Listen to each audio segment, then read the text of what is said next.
is that Oracle saying no? But yeah, man, gonna be a good game. Last series of the evening. Nice little 8:30. Been here all day. Game 1. Hopefully it's a best of 3 that lives up to it for a 2-1 in some way, rather than a just straight 2-0. You know, should be good though. Absolutely. Yeah, no, I'm excited. Obviously, the Oracle ban, easy stuff. Oracle's been was a big hero in the last series for OM3N. You think they're up against Bullocky Gaming, the Oracle proving to be a very strong hero in that series. They're not interested, or rather, Power2Dominate not interested in facing that hero. But yeah, I just wanted to mention we have 2 stand-ins for OM3N, Fuzzy Bear and Druggy Bear. I'm assuming brothers in arms. They are the stand-ins, I believe, position 1 and 2. As the first pick comes out, Marana. Okay, we've seen a Marana before. Was nice position, possible position 4. You could maybe make it a 3, but I mean, I like Marana's usually a position 4 for me. Hero, very versatile, can kind of do well in lane, harass, but also late game and mid game and just moving around. Just a very useful hero, but it is very much dependent on kind of your usage, of those spells. If you're hitting those arrows, great pick. 100% of that call there. I mean, also it gives you quite a few things you can combo it with. I mean, you saw it picked up yesterday with the Void, not for the combo, but once they're in it's a free arrow onto somebody. Obviously, a nice pick would be the Shadow Demon, just ball. Get your timing right and arrow. So we might see that banned out by P2D, I'd imagine. Maybe not. Maybe they trust themselves enough to get. Okay, never mind. They can't ban it out because it's just been picked. Okay, well, there's the strange. There's the straight combo there. Shadow Demon, Marana, 4/5. Very nice setup and stun. Ogre was the pick on the side of P2D. Sorry, I'm going to try and get my mouth around that name if I can get the abbreviation correct to sound slick like the youngsters would. But Ogre's a strong support in himself, in the back. 100%, man. Ooh, 2 big boys. Okay. Big boys. Night Stalker. Now we're seeing a little bit more reveal of what they're trying to do here. Night Stalker, obviously, they're going to play around at night time, see if they can tank him up. It's really, really frustrating off-lane who can really get in the heads of maybe the carry and the support there. But yeah, interesting picks here so far. I like the Shadow Demon Marana. That's a straight up, that can be a filthy combo. Straight classic pick, man, yeah. They ban the Silencer, and then again the Viper. So we're seeing quite a few regular bans this tournament. I mean, Silencer of these 6 is the one that I haven't seen, but I've often seen Viper, Oracle, Veno, Disruptor, Grim. Those are very, very frequently banned or picked. So Spectre has been banned there, which Spec again, yep. We see Sven banned, PL banned. Very standardized bans here. I mean, it makes sense. You don't want to face against these heroes. You don't want to play against any of these. Well, I mean, you think about the Silencer ban already with Marana and Shadow Demon. Those are 2 heroes that if they're silenced, they are pretty much they're over. At the same time, banning out the Spectre, they don't want P2D to have the late game carry as well as he's also another big boy tanky hero who they'll have to get down. His Desolate, was nerfed, I think, in the latest patch a little bit, but still a very good late game hero, very strong. So yeah, makes sense. Yeah, there we go. There's a Void ban out. So banning those safe lanes, they don't want to play against that. As Underlord banned as well. I mean, I think in the previous game, at that point, it was a 91% pick or ban. So everyone recognizing the power of a Underlord, not wanting to play against it. Wind ban out here. Don't see it banned that often, but a very nice ban. You know what a nuisance it can be. I think we see the likes of Guko picking it up in previous games. I've seen him play it mid. I haven't seen, thinking about other lanes, I haven't seen Dinkelman or Flamiki play it, but I might be off on that. But yeah, it's such a solid pick. Obnoxious still here. Really, really big fan of a Wind. Yeah. This pick here. So that's there. They can put that beefy 5 there with that Knight on offlane. I mean, this next pick, I think, is going to show quite a bit about their draft. Yeah, I agree. I think they kind of. I'm imagining that they're gonna. I think the Void ban was quite a good idea, obviously, because P2D had the first pick of this phase, and I think they would have picked him up if they didn't ban him themselves. It's kind of one of those heroes that if he's not up in the first phase, you want to go pick him up in that second phase if he's available, because he's very strong at the moment. Faceless Void. But yeah, they're sitting here going into that reserve time, so I'm not sure if they were thinking about picking up one of those heroes that were banned, but here's their pick. Okay, Snapfire. Okay, so Are we going to see a snap for Ogre 5, perhaps? Unless they want to go for a double melee in the Nightstalker Ogre lane. I wouldn't mind seeing a Nightstalker snap lane. Yeah, I can see it working. Ogre, yeah, Ogre 5, and you have maybe even a ranged carry. Or just, you don't need one. Ogre can just put himself between himself and the creeps and the enemies. So interesting that they pick up that, because I mean that snap void combo would have been, it's a hell of a pick, as we do see the type picked up now. We'll get to now, but we saw it yesterday. That snapfire void combo is actually massive. So yeah, but this now, I mean, that tide pick now really, they're going to need to respond to that in some way, because that potential with the team fight, the lockdown, the setup, and obviously the tankiness of the tide, he can really take a lot of damage. I mean, Shadow Demon and Mirana are squishy heroes. If Mirana I want to see a jug. Yeah. For P2D, I want to see a jug. Although I think against the Shadow Demon, a jug is obviously dangerous in some ways. Yeah, I mean, you can get if you get your spin off, or when he hasn't cast that ball. I mean, he can ball in. And also, I guess the one thing as well with that ball of the Shadow Demon, creating those illusions, you can't hold high ground defense depending on how the game is going. It's actually quite obnoxious having to fight against two of your illusions, Yeah, along with the poison. Does he still have poison? Oh yeah. 5 stacks max and it pops you big time. That's what you like to hear. I mean, I always want to hear about some of that poison. Okay. Our poison boys is there. Yeah, I'm wondering. So, pick here. What are they gonna pick? I mean, Sven is still in the pool. You've still got. Cool. Yeah, Sven could work. Okay. PL. Okay. Yeah. So we were speaking about this last game. We spoke about this last game that we haven't really seen him picked when he hasn't been banned. We saw him banned in earlier's game with TKP and Uyghur Fox. They ban quite frequently, but I wonder how it's going to go here, because he's going to be against that tide, and they're both going to be in melee range. That Anchor Smash is going to do big work. I think that I like the pick, but he can get controlled. He can get controlled quite well. That Anchor Smash is going to do big work on his illusions. He's going to clear them quite nicely on that tide. They do have this constant lethal combo of that ball into the arrow on the side of Shadow Demon. But still, we saw that goes. So we could see a PL Ogre as a lane, with Ogre just putting his body in the way there between himself, the tide, and the PL. Just securing that early level 6, getting that defusal up as fast as possible. Can then start running down that Shadow Demon. Mirana ulti is going to be quite important here as well. That level 6, working with ganks. OM3N here, going to be looking for a mid lane and their safe lane. Who do you want to pick here? What would work? For me, I'm thinking if I'm OM3N, they want to secure some of that late game. They want something like there we go, jug. I like the jug here. I think it can. Look, it works late game. It gives them a big right clicker for when the game goes, if it does go past a certain point. How do you like should have said something about the Invoker? I literally said, I was gonna say they're gonna pick or ban Invoker next round. I was gonna say it. Man, okay, so PL banned out. That would have been a nice pick actually, but maybe that's just a defensive one. I mean, the thing is, would it be a PL safe or a PL mid then, which I don't think OM3N would have been comfortable taking. I like the jug. Good wave clear if he builds that Battle Fury or he goes Mask of Madness Maelstrom. Do you feel like the Battle Fury is necessary against a Phantom Lancer? Oh yeah, it's against that PL. See, I personally just like how early you can get active with the Mask of Madness Maelstrom. Yeah. I think it depends on how the first little while goes, the first few minutes of this game. Because if he's able to get away with it quickly enough, sure, go for it.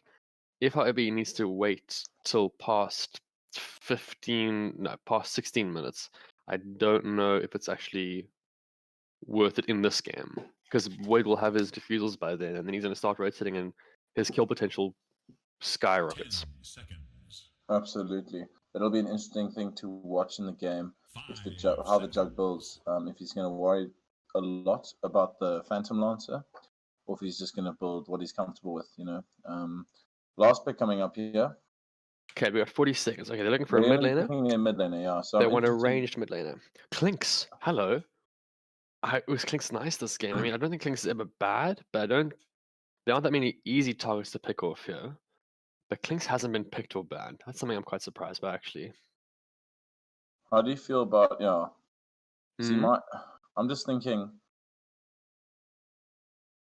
do you P2D's drafts at the moment quite squishy, but I mean Ogre's a big boy. Snapfire's not super squishy. Neither is Night Stalker, but with their mid laner, I wonder could they pick a Clinks themselves? Quap picked up Queen of Pain. Okay, so now if you are P2D and you pick a DK, what do they do against you? Okay, Ember, nice. Okay, yeah. Okay, good evasion, Flame God. Still helps them in the late game. Yeah, I quite like that pick. It means that if the game does go late, I think they do have they might be able to edge that out with an Ember and a PL. That's a lot. I don't know how this matchup goes. Does Quap's Q not break through the Flame God of Ember? Ember can't slide to dodge it, but if Quap baits out his sleight of fist, she can then chuck her Q, and it should be good. It'll pretty much clear the entire Flame God and still do some tick damage. Just needs to bait out. Once he slides a fist, chuck your Scream of Pain, chuck your dagger, get some nice little damage over time onto him. Yeah, interesting to see, but I feel like late game, it's gonna have the advantage. Cool game coming up. I'm very excited. We got the OM3N building the Shadow Demon Mirana combination. Very excited to see. Perseus is a player that I enjoyed watching in the first round of games today. I'm excited to see what he pulls off, how many arrows are going to hit. Obviously, with the setup, I'm expecting quite a lot. I'm also excited to see how this Snapfire fits into the game. I'm quite interested to see because it's going to be. I don't think there's not a lot of synergy for the Snapfire to directly work with, but lots of ways to make himself useful in the game. Well, so the Jug does have the ability to just spin TP out in these fights, if you can get that spin up. I think there are a lot of catch on this P2D. The Spirit Lances, the Phantom Rush, the Night Stalker during nighttime, the range of the Mortimer's Kisses, the Cookie, Ogre Ignite from range. Whereas on the side of OM3N, it feels a lot more like they're going to be looking for, if it isn't in a Ravage, a lot more Orchid pickups by the Quap, Mirana ultis. I mean, Mirana ulti with if you have a tied Ravage under Moonlight Shadow, it's going to be hell of a nice. You can also just use that disruption of the Shadow Demon for the arrow and just get pickoffs that way. Both teams with high kill potential. Absolutely, I think that's what's exciting about this game. I think both teams can take the game to the other side. It's going to be, I think, honestly, it's going to be as simple as it is always in a Dota game. It's about your positioning, all the basics, your rotations, creating space at the right times, when you should be farming, when you shouldn't. You want your carries to have space. You also want them to join the fights when they can, get some kills, get that gold. So, I think this is going to be a great game. Already, we've got a little hit there from the Snapfire, firing off a shot. But definitely going to be quite a heavy contest in this bottom run. They're sending 3. Ember's going to join them. I mean, Jug can spin with that disruption nicely there. Obviously has picked up the Shadow Poison level 1. Yeah, nice harass. Blade Fury is up. I like that ability, man. It does some big damage. Alright, they can test this rune. Here we go. Spin. Lemon's excited. The game's going. They got the potential first blood on bottom lane. Oh, looks like we're in trouble. Night Stalker. Is he going to go down? Oh, yes, he does. Shadow Demon just gets it before they return. Oh, Lemon, you naughty dog. What a terrible, terrible, terrible creature that dog can be. I promise she is sweet, though she is young. That's a nice little trade there. I mean, it's pretty. I mean, obviously, you're much happier if getting the Jug there early, but it's very early days. I mean, it's probably just pretty even trade, really, when you think about it. Snap needs to be very careful here as well. The Shadow Poison stacks, man. He is low on HP, sitting at 230 now with the Tango active. Shadow Demon looking for him, has full mana. Oh, just misses that second, unfortunately.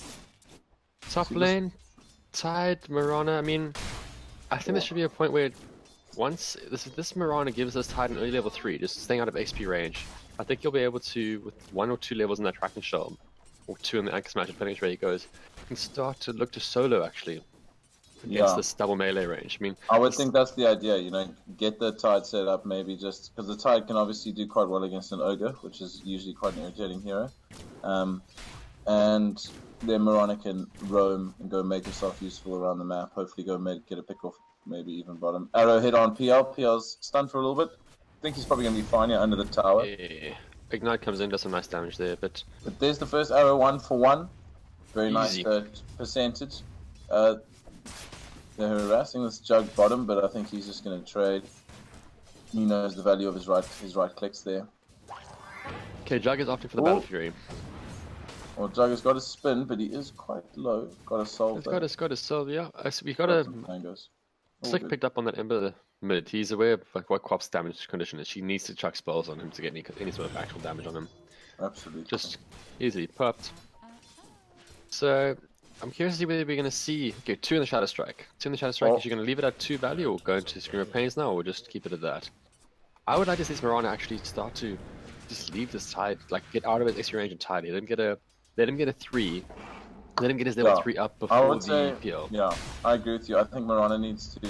Okay, gonna pull now? Yeah, this is good play for Mirana. Just give him the space. He knows, you know, Tide can totally tank early game. Such a tanky, frustrating hero, especially now that he's got his Kraken Shell going. I mean, that's already kind of that. Arrow thrown out? Yeah. Just to send a warning shot, I guess. Taking out 2 under the tower, PL is going to be able to contest these creeps here. Mirana does have that range on him. I mean, he can cause big problems for his PL. Get those last hits on those creeps. Yeah, but this is also a great way Mirana giving both to PL. PL happy with that, getting both those creeps there. Ooh. Arrow almost hitting. I like that Ogre's pulled himself. You see, the thing about that is, you know, we talk about this all the time. You know, if you're in the off lane, you know, Mirana is playing mostly to kind of get in the way, you know, move around, get a pick off here and there. But exactly. So if you're in the off lane and you've got, yes, PL, okay, he does get the last hits there, but okay, there we go, another arrow, you know, just disrupting the flow of the safe lane for PGP. I'm really 100%. Enjoying this. I'm really enjoying it. I think it's a great way to play. It's just, I think it's psychological, you know, you've already got them thinking on the back foot, they're worrying about the arrow all the time. They don't have a vision set up in the forest, they don't know where Mirana is, so it's a good time. This mid lane here, we see that this CS is quite, not heavily, but is in favor of the Ember. Got his bottle as well now, so he's going to start looking for that action rune in the next 10 seconds. Has he got himself a ward in mid? He does not. Quap does, so she'll be able to see, if he pops this correctly, where the ward's going to come. He's going to want this rune. Oh, it's on his side. Perfect Arcane rune. That is a very happy Ember Spirit. Yeah. So I mean, that might be a little bit of a win of the lane for the next little while. Oh, look here at bottom. Quap is up on XP. No, okay. Just a little bit of something. I thought something might happen bottom, but not actually. Just a bit of trading. First nighttime coming up. Night Stalker will be pleased. Yeah, just a further 30 seconds as those bounty runes coming out, so we can potentially see some bounty runes getting challenged. We do see he's going straight for phase boots into Bash on the side of the Night Stalker. Top lane, this Tide is below level of the PL somehow. I'm not sure that works. Maybe just a nice stacking. Pulling across the so there's probably just giving a bit more space, but at the same time, I mean, pretty even at this, you know, for both of them as Ogre wins the bounty fight. In bottom lane, oh, Cookie. Disrupts the Cookie, really nicely played. He can go forward. Druggy Bay should run forward. Druggy Bay could get the top rune as well as Military Lime. The sub making a nuisance of himself. He's going to try to get out. Oh, great use of the wand. Good poison. But I think he's dead anyway. Yeah, that's that first nighttime. Right there, Night Stalker. You know, if it's daytime there, I don't think Night Stalker has a chance, but gets him pretty easy. Now he's going to go just give a whack to the Juggernaut, as you do. Just a little love tap of, this is my lane, boy. You can see, no, exactly. He's asserting that dominance in the nighttime. That's exactly what he has to do. As the clock strikes 5 minutes, he goes in, and now they're going to go in now on the Jug. Jug is spinning in. I think he's thinking he might get both, but no. Yeah, you still take damage. Risky. That was risky. I think that was kind of, he was thinking to himself, if I can get this, it would be big. But yeah, ending up giving up. You don't want to force that, man. That's very unfortunate there. You got a DD top. You don't really want to force that kind of a thing. We have a GD top, you say? Oh, yeah, I see. Quap has it there. Quap bottle as well. Both heroes at the bottom now in mid lane. Ooh, that full one charge, almost full mana on the side of the Imber. 27 and 8 to 23 and 15, so it's quite very much an advantage in the way of, oh, gets that in the way of denies. That Sleight of Fist, man, needs to be nerfed. An ability that has a 6-second cooldown, does 160 damage, bonus damage on heroes. 6 seconds, 50 mana. 50 mana to do that much damage? Nah, shouldn't be allowed. Come on, 160 damage, 50 mana. Those numbers just don't add up. They don't add up. I just moan about mid lanes all the time, man. I feel like you're salty because I don't know if you play in the Spirit match. I don't, but I play against Embers and it's just like, cool, you slice of me. You clicked W in an AoE of like 550 and it did 40% of my HP. Cool. Cool. Yeah, I know, it's so fun when you're on the support side. It's always good. Looking top here, they're going in a little bit. Oh, we got some Mirana's opting for a 1-1-1 build. Level 4 just hit. I wonder what she's going to go for. I mean, with the Mirana she's playing, I wouldn't be surprised to see her get a second in that arrow. Just get max stun damage here. You should have seen that bounty. That sentry there, surely. He popped it right next to that ward. Maybe like a D ward on the way back. Jug doing nicely, farming very, very well in this lane. Does have his spin level 3. That cookie on the Snapfire could be dead here. Jug is going to probably kill him. That's a great disruption there by the Shadow Demon. Has got his healing ward, has got a soul. He's going to have to get up because Night Stalker is stalking. He's going to spin. Good spin, can pop a healing ward. Ooh, this is so, close. Anything? Oh, surely he's got... Oh, man. Shadow Demon could potentially get a double kill here. Doesn't have the mana, unfortunately. Mirana TPing bottom. Yeah, I like this. So they're able to leave this Titan to top alone now. He's got mana boots as well as a soul ring. He should. Well, look at his CS. I mean, he's top of the CS game. He's having a good old time. You see, you can kind of take the abuse for now. I think it will be more frustrating when there's a. Obviously, I'm assuming he's going for that diffusal blade, and that comes in. But for now, I mean, he's still quite a way off that. Quite an expensive item for him to go. He's still got to get like, easy. Over 2k. I like this. When he's like 1,000. Ember Spirit's got his Urn, and he's looking to get a spread base. It'll be very, very nice against this Tide. Despite the fact that it has been somewhat nerfed in the past, it's going to be very nice in this game. We're going to be able to do a lot of control on that Tide. And also with the way he's going to rotate, he's going to get a lot of damage down. Bottom lane, the Shadow Demon, big trouble, but Fuzzy Bear is following up with the Jug. Nice disruption. Jug spin is ready. Jug spin, is he going to go for it? Yeah, he does. They've lost Shadow Demon. Ooh, that big one shot. But Jug's in trouble too. Oh no. Big attempt at that. Oh no. Just so dead, unfortunately. Quap does have ulti if he can find the mana. Has a mango, does it well. Oh, that ulti, it's on 4. Ember Spirit just surviving, but he's down. Mirana takes him. Snapfire pops. You're gonna get another one. Snapfire, Solve, might save him. Life. Although this Tide, no, he doesn't want to Tide die. And your PO saying, thanks for rotating, guys, and popping Ravage. I've got. Okay, there's a Snapfire. Oh, he gets him! Wow. Nice. I was gonna say, if he doesn't get him, might be a waste, but I mean, it's some pretty good use of ulti there, getting the Tide. Yeah. I did not see that turnaround. I was moving along. I was ready to look at top lane and see how he was farming AFK. Very nicely done there by Snap. Yeah. PL now, so getting a little bit of space from that, which is something. Tide down. Going to be up now, but yeah, every little bit counts. Nice, nice play there from P2D though. I mean, really. Arturians currently sitting at 3 on the side of P2D. There is one in this Radiant triangle. Quap might go for that. Look at that, man. He gets like 40% damage from one Sleight of Fist. Guess what? It cost him 0 mana pretty much. It's on cooldown. It's off cooldown already. Oh. So that needs a change, man. Okay, he just cast it. He can cast it again now. I mean, does that not seem too OP for 160 damage? I think it does, but who am I, hey? Yeah.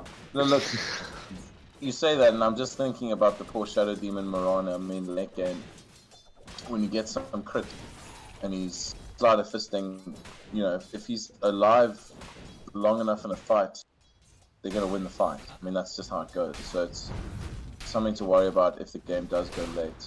But at the moment, they got the advantage. They might not even need to get there. But yeah, both teams now playing it safe. 2k gold advantage to P2B, which they'll be happy with. They're probably feeling quite confident looking at the scoreline, how things have gone. But I don't think this game has really been won or lost yet. The win conditions on either side still, yeah. I mean, if you are OP, Ryan getting chased down on top lane. Has got ulti. Might have cast it a bit late. Did cast it late. At least it falls onto the teamies. Yeah, I know. That's stop attacking, bro. You invis. Chill. Yeah, no. Tired. Why is he popping Ravage here? Oh, Ravage on his own. I'm really not sure what he's doing, and he gets taken for it. Yeah, that's really not. Small there, but yeah. Maybe he thought that teams are responding in or that they were going to dive him there. I'm not sure about that one. That's a long cooldown. 140 seconds before that comes back on cooldown. That's a very nice win. And they've seen it. That gives them the license now. They know how long it's going to be until they get that first Ravage. That's really not how you want your first Ravage to go down. And at the same time, Shadow Demon in trouble. No, he's going to make it out, but... Beautiful double kill on side. Oh man, they do get two there. Well played. MS-Rook is looking to come in here. Hey? He has got a regen. Has got triple remnant potential. Tide just says, nope, I'm back in my lane. Give me my space, please. Thank you, boys. No, that's really well played by Perseus there, getting the 2 kills, making something of that. Because top lane there was not looking healthy after that, that wasted Ravage. We see that the Claymore picked up by the Jug. He is on his way to that Battle Fury. Treads Wraithband opted for first. This is where those little kills that you almost got but didn't quite get come to haunt you. Those extra 15-20 seconds. That's an extra 1,000 gold you could have, depending if you got that kill. Obviously, you didn't, which is unfortunate, but it's one of those where your item could be a minute earlier than it would have been had you not gotten the kill. Absolutely. Yeah, I think he'll. The big mistake there for Fuzzy Bear was probably in the jungle when he went in on the big group of P2D as he spins. Yeah, the 3 of them are down here. Gotta be careful with the spins in this because they've got 3 bottom now. Ogre's hunting through the jungle. They do have.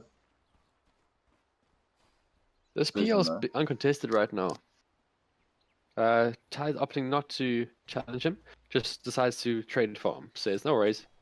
I don't mind just hitting creeps as well. Ooh, deny missed there by the side, unfortunately. But he's happy to just trade the farm off here, saying I'll take last hits, you can take last hits, I don't mind. PL, that suits PL just fine. No, look, Tide's doing a good job of getting his own farm. He's not able to really disrupt too much of the farm of PL, but I think he'll be happy with that at the same time. I mean, he hasn't been feeding by any means. I think Miran ulti bottom. Good cookie comes in. Watermus Kiss is coming through.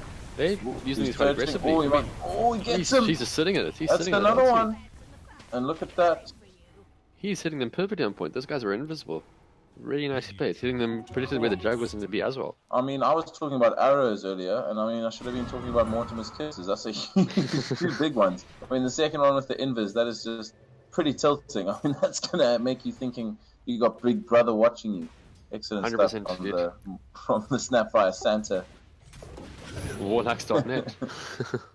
Santa giving his presence earlier. Radiant's bottom tower is in danger. Middle lane is missing.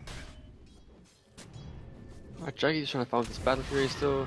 We do see 2 stacks up on this Night Stalker. Jug has ulti, don't cast it with the creeps. Oh, unlucky. Ooh, had he maybe been out of the way of creeps there? Quap's in trouble.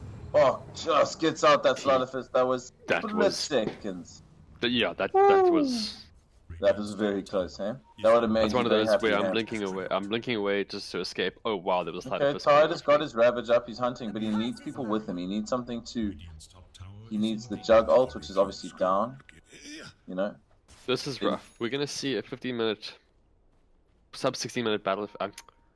Diffusal up on this PL. Yeah. That's gonna be it's on the courier right now, it's on the way, he's almost gonna get it. That's quite rough. Obviously it has opted for the double Wraith brown boots. It doesn't have the full treads completed just yet, but we'll get that soon.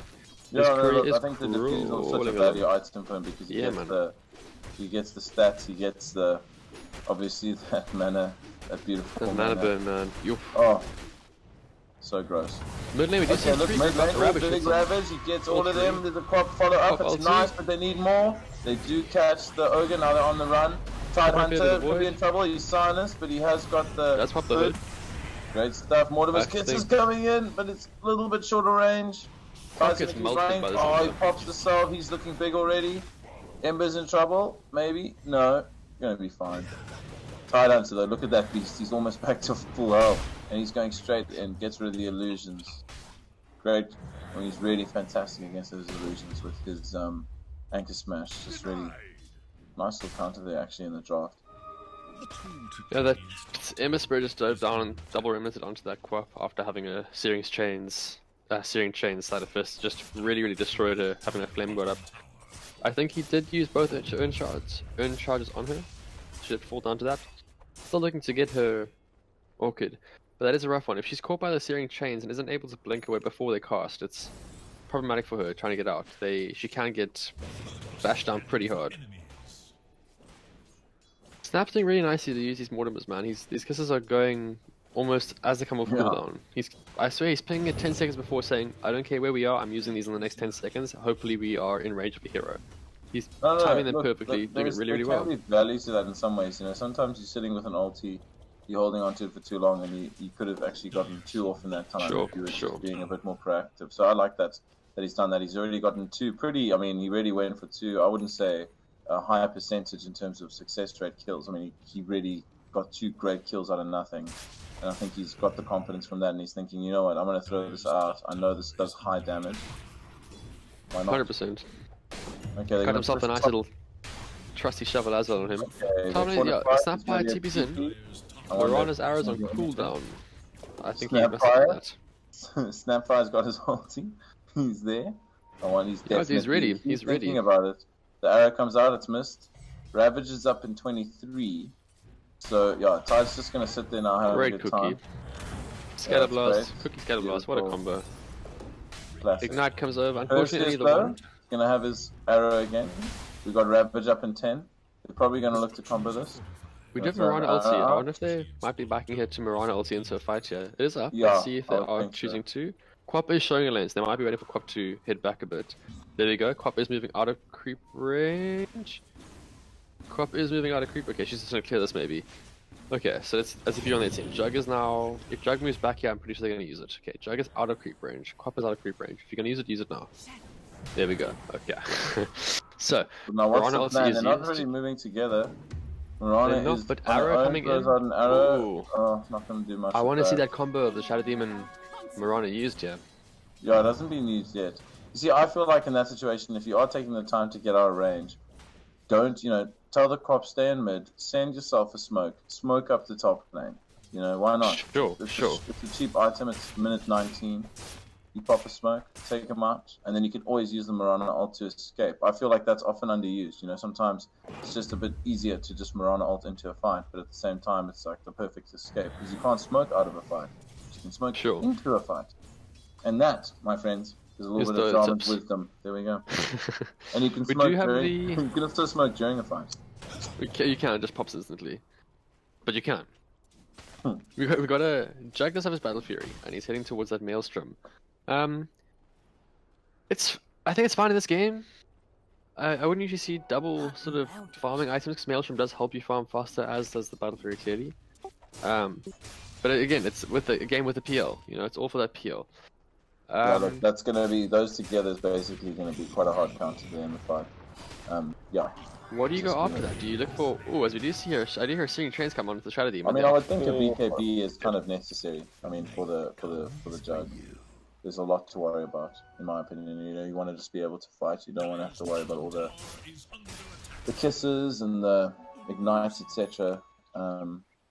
Gives Jug also, then he can also use his spin to exit a fight rather than to enter. So I think like a smoke. Tip the Jarman.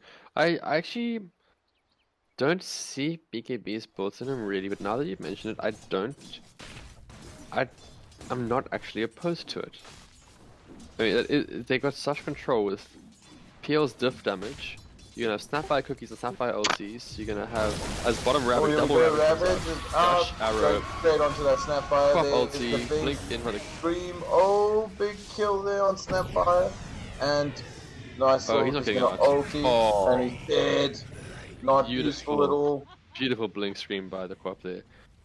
Yeah. But you know what's happening while this is all going on? PL's just jumping between that top lane and that top farm, chilling. It's a really nice fight there though. Really well played. OM3N got a nice double kill with their Ravage. Do what they need to do, fighting around their timings. In 2 minutes time, they should look for another Ravage kill. Or Mirana ulti. Okay, there we go, Mirana ulti is cast. Jug was showing in lane, I think? Well, he's hitting creeps now, so he is showing now. They are able to call it, as Ember should be aware of this. Ember, who is opting for a Manta. Yasha picked up. Ooh, that was nicely played by the Mirana. I'm not sure if you saw that. He chucked that arrow looking mid, they're trading. onto the Remnants. Ember might be in trouble. Slider first. Well played. Up and straight back. They were waiting for him. Remnants again. Quap with the blink. OM3N just played that perfectly. That was actually so nice to watch. Mirana chucking an arrow where his remnant was, so he couldn't remnant back. He had to eat the Quap damage. Quap blinking past that remnant. As you do see Snapfire. How is Snapfire hitting these so perfectly?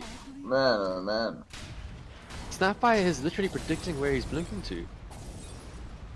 I don't think he's missed it. Yeah, I don't think he's missed a single Mortimer's Kiss. He's literally cast that perfectly where Quap was gonna blink. Oh, that was brilliant. Nice little cookie. I really like the way Santa's playing here. I think again, you know, if you're playing that position 4-5, especially, you know, in a tournament, you're wanting to play your, you know, you want to be a nuisance. Again, it's a psychological thing. Any sport on any level is a psychological thing. Get in their head. Every single time you're on low health now, you're worried about that Mortimer's Kisses as he dodges the arrow by a millimeter. Again, playing the mind game, Santa Claus. Yeah, Perseus in the trees. Santa. Here he is. He's in big trouble. He's silenced. He's definitely going down. Druggy Bear knows to get out the way. Oh man, Psycho Bear now is there. Ravage is down for 19. Can they go on him? Jug is spinning into this fight. So that is dangerous. He doesn't have to ulti. I think he has to ulti. I think he's gonna ulti. Surely. He has to ulti. Oh no, he gets caught. He's silenced. He's going down. Should have crossed his ulti there, unfortunately. Big death there. Nightstalker is so in trouble, but he's down. Ravage okay, for 3 seconds. Blinks on cooldown 1 second. Out of mana. No, there it is. Ravage is out. Gets him. Gets Peel on the edge. No. Peel onto KHP. Surely not. Oh no. Disruption is up. Oh, the Aurat. Oh, he's dead. He's a dead man.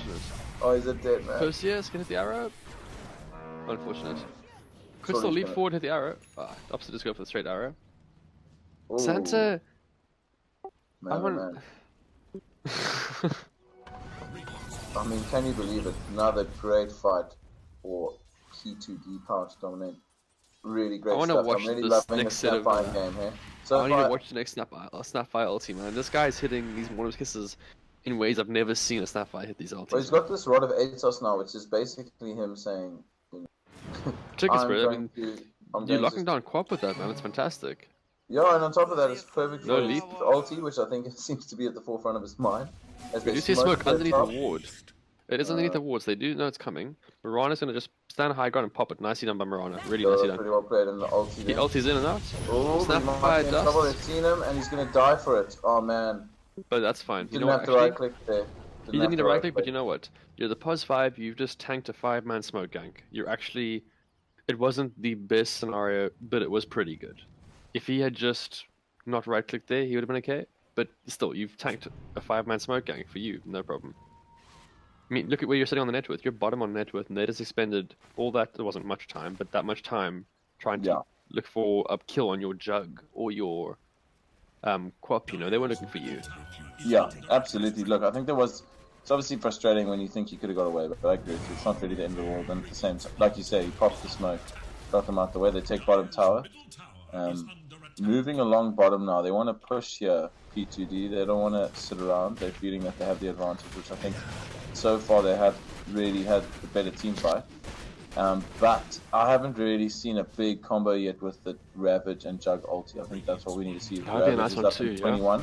So that's very true. So I want to know why. Ooh, they're gonna search out the Jug. Oh man.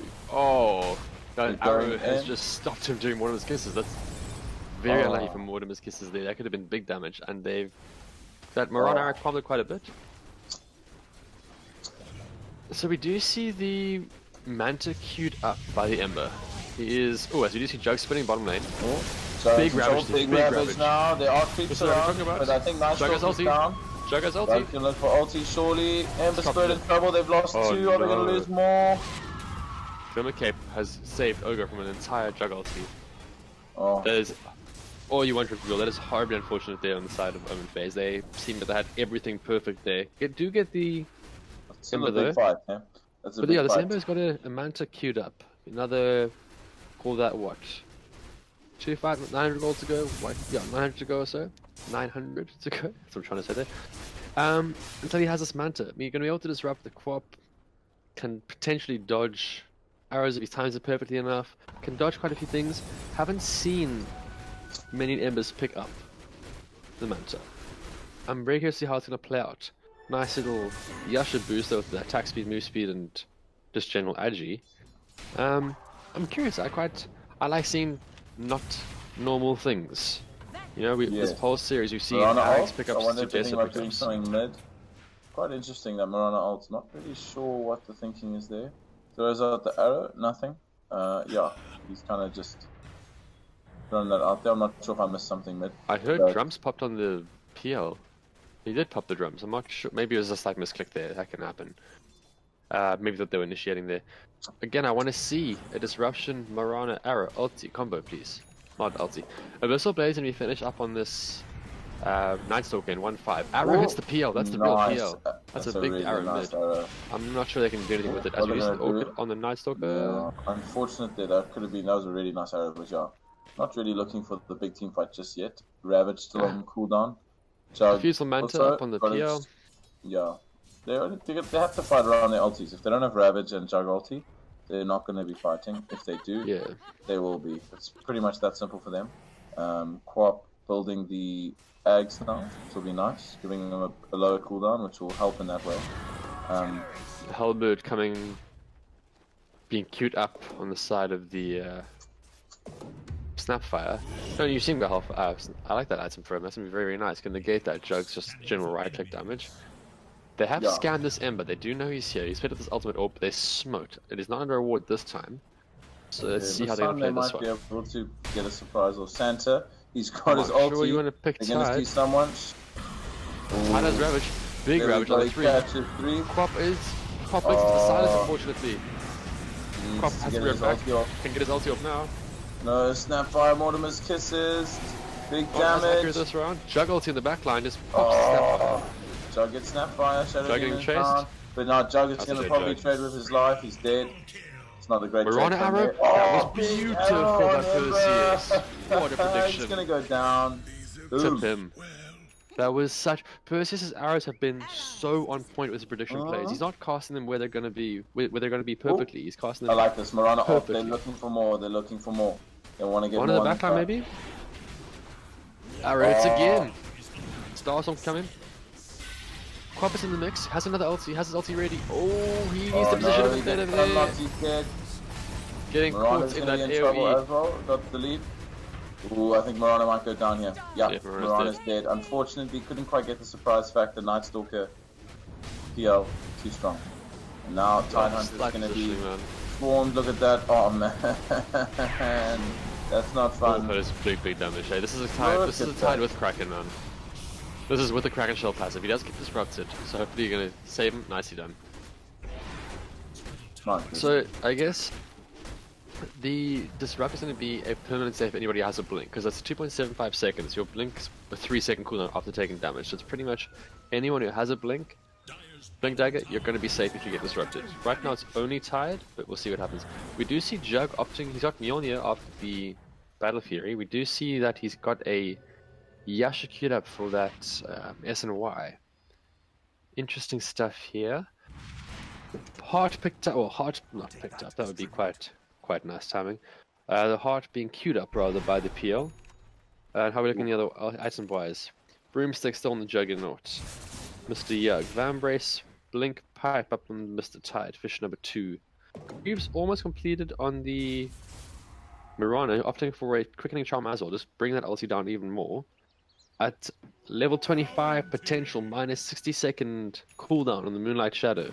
They can get a 40-second cooldown. It is not too bad, especially considering that it lasts for 18 seconds. You've got 22 seconds pretty much where you're not invisible on the map, which is not too bad. No. Still no neutral on the side of on the Shadow Demon. Can pick one up soon as we do see the Ags is finished with the Quap. Okay, both teams seem to be taking a little bit of a breather here. They have all their timers. Everyone has abilities and ultis up to fight. Just opting to. They're testing. Yeah, they're checking. Are you ready to fight? I don't know if I'm ready to fight. Maybe. Okay, cause of farming. Let's go back. Never mind. Just joking. All ultis are up. Arrows going to be thrown out. Not going to hit. Abyssal is up on that. Nice still go. Okay, so. Shiva's being built on Tide Hunter. We do see a 3-man smoke top there. Okay, they want to fight. I wonder if they're going to fight in the rush. Let's see the Snapfire. I want to watch this Mortimer's Kiss, man. Instant root. Didn't even hesitate. Perfect on. Ooh, just misses the scale. Mirana ult. Does dust the Tide. Tide is Ravage up. Tide is a Ravage. He can Ravage. He ravages. Hits everyone. Hits absolutely everyone. Quite well. They use this to disengage. Is that going to be used defensively? I think they've either decided to go in or out. That's fine. Jug is still farming. Yeah, I think they might need to decide what they want to do. Do they defend this tier 2? I think they want to. I think you maybe let this tier 2 fall. Unless you're... Yeah, and if they're not going for Roche, then you're okay with that, I think. No, it is daytime. It is daytime. There is a bit of timing done. Ember Spirit does bring us a backline. Mortimer's Kisses are flying in, getting hit. How is he hitting them invisible? Oh, look, yeah, that's super close. Looks like Tide's gonna go down. He does first, man. Oh, PL's down though. Big one. Big Jug ult. He gets the Snapfire now. He wants to get this Ogre Magi. He's running through the forest. He's down. Jug does big work there. Cleaning 13 up. seconds for Remnants to come out. This could be a dead. This should be a dead Ember. Jug can do it. He's orchid it up. Shadow Strike hits him. Oh, he's dead. 5 seconds, he's dead. Only Night Stalker survives. Night Stalker. Really well there. Oh man. Big stuff. Surprised we haven't seen one of the supports like the Shadow Demon take the Philosopher's Stone. He has no neutral item. Philosopher's Stone, or Essence Ring, or the Telescope, all really nice items. Jug could get himself the Aquila. Yeah, surprised we haven't seen that being picked up. I do like the Quickening Charm on this Mirana. 104 second cooldown there. Would maybe prefer it on the Tide, just decrease that cooldown even further of the Ravage. Yeah, I think Scan, Spider Legs, Philosopher's Stone, Essence Ring, Aquila, those are all really good items. We do see the Abyssal. Abyssal into the Vanish. Jug is feeling quite confident at the moment. He's seeing a lot of damage. He's very happy. Oh. Let's crop with the 36 second cooldown, man. 36 second cooldown on the Quap ulti. No problem. That's what you do. By the time they want to fight again, it'll be up easy. No problem. I like that. See, 104. I don't agree technically with the Quickening Charm being up on the, as we do hear the Night Stalker ulti come out. Dark Ascension comes out. Snapfire blinking forward. They're going to go straight on this Mirana. Mirana's going to be down quickly. Jug needs to be careful here. Jug hasn't got anything to do. Jug has nothing to do with this. Jug can't fight right now. He's down. Oh! Mortimer's Kisses, of course. What did you expect? They've got 2. They want to get another one. They're flying through Night Stalker all over the place. Oh, good arrow. But Mirana is going to die. Leaps in. Yeah. Mirana left in there. I'm not sure if that was the call. Big Ravage by Tide. Could be still going to die for Mirana, and Tide probably still going to die himself. Not sure if that was worth it. This is might be okay with the Kraken. No, he's done for. No, he's dead. Very, very dead. They're going to take this tier 2 and possibly look for racks. They're going to force out these buybacks surely, and then back. OM3N they're hitting these Ravages, man. They're hitting them perfectly. Just once that Jug, you're right. We need to see that Jug being in those fights with that big Ravage, Jug ulti, using dust because they have Glimmer Capes. Their Glimmer Capes to save them out of Jug ultis. Or under a Mirana initiation and a Quap ulti just every 30 seconds, you know? They've got the team fight to do it. Yeah. And the PG doing well? No, they're playing well. I think, yeah, unfortunately with the Ravages, just hasn't been on their terms, you know? It's been more a case of ravaging to get out. Yeah, to get out, or because they kind of forced, they're not really sure how else to start the team fight, or to respond to something. 100%.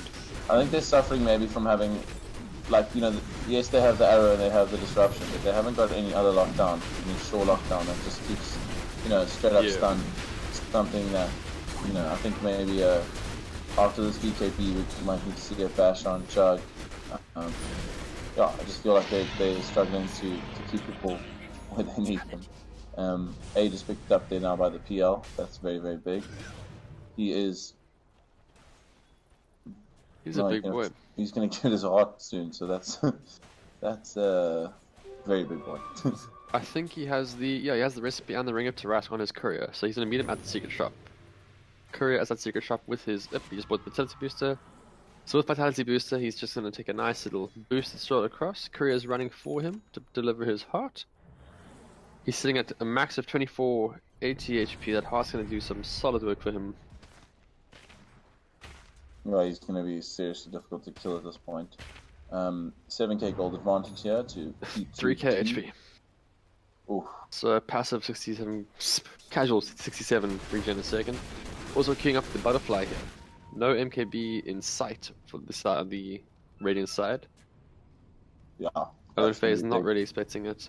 Mr. AFK arrow. Oh, gets hit on the ancient. We're gonna have the Marana ulti. That's a nice defensive Marana ulti. Isn't going to take too long. Yeah, I feel like they need to go high ground. I'm not really sure what they're under vision. They're under vision. Yeah, these two wards scouting them out.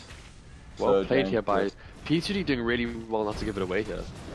Oh man. Really? Yeah, okay. Luckily they had the escape. Jug's also going to be fine. Yeah, they've got to let this tier 2 go and defend the high ground. I'm really not sure. I think you should almost never defend this tier 2. Obviously, if it's one person and you're all alive, go for it. But when you're defending this tier 2 and 4 of their heroes are showing a lane like this and they're confident enough to do it, and you have no one on the high ground, it's almost never worth it, because you're going to lose 1 or 2 and suddenly you're going to have to force buybacks, they're going to push racks. Just give it to them, defend the high ground. Which they're scouting on tiers. Tide has Ravage, Blink Ravage is up. And look at the positioning here by the Ogre, the Snap. Okay, they're going in. Ravage hits 3. With the ulti. Jug needs to get away from this. Win this straight up fight. More oh, big damage.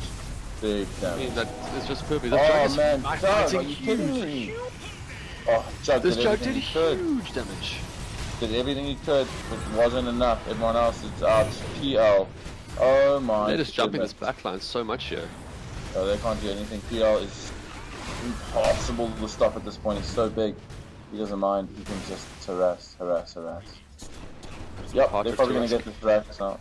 Unless they've got another trick. Here comes Pop. Pop has got ulti, but it is silenced. In big trouble now. Going to get melted down. This Crippling Fear is doing so much work. Gush comes onto the Ember. Crippling Fear is doing so much work. That AoE silence is just doing causing so many problems. Oh, yeah. Tide gets jumped on. Like a rough boy in long street. Is able to force it out. And Perseus trades off his life there. One set of racks, they're going to probably push it tier 4 here. I mean, how do they respond to this PL with Manta Art? No, they want to end. Nothing like watching your team, your enemy, getting hit by the tier 4s and gaining life. I mean, that shouldn't happen the way. You've expended everything. I mean, I don't think they have buybacks either, do they? No, I don't think so. They've got no Shadow Demon does, and Tide, but they're both the two that are alive. What do they do? If you're P2D, you can ignore them. What, they can't kill you. Game's been called. Surely. PL calling it. I assume that he's just. There we go. I mean, that seemed to just completely get out of control at the end there. PL picked up that heart. They got that Roche and just mowed them over. Just absolutely destroyed them. They had nothing to. Yeah, nothing to kind of respond. They just needed to hit that timing a bit earlier. Didn't get enough big ravages off early. And we could see what they wanted to hit. There were so many like 3-4-man ravages, but always used like almost on Power2Dominate terms. They were sitting there going, okay, he's used ravage to escape us chasing him. We've got a minute 40 to work with now, guys. Don't worry.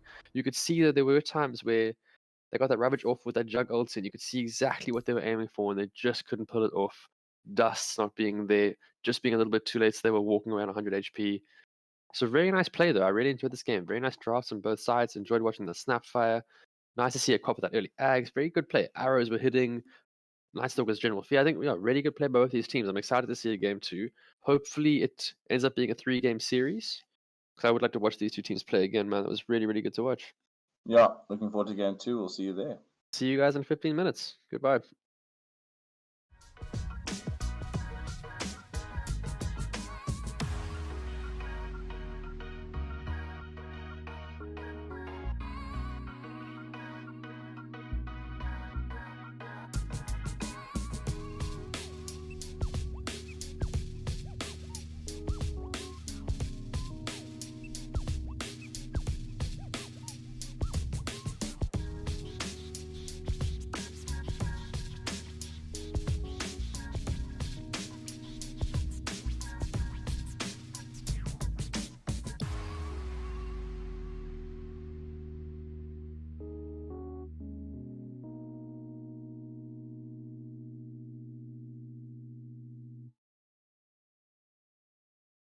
What we do here is go back.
This failed as well.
What we do here is go back.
Snapfire, I wonder why.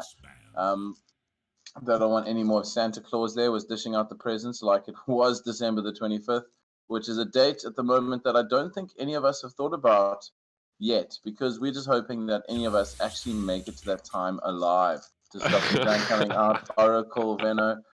That's not happy grim at casting. all. Yeah, happy casting coming here from Dom and the Shaman Sunday night.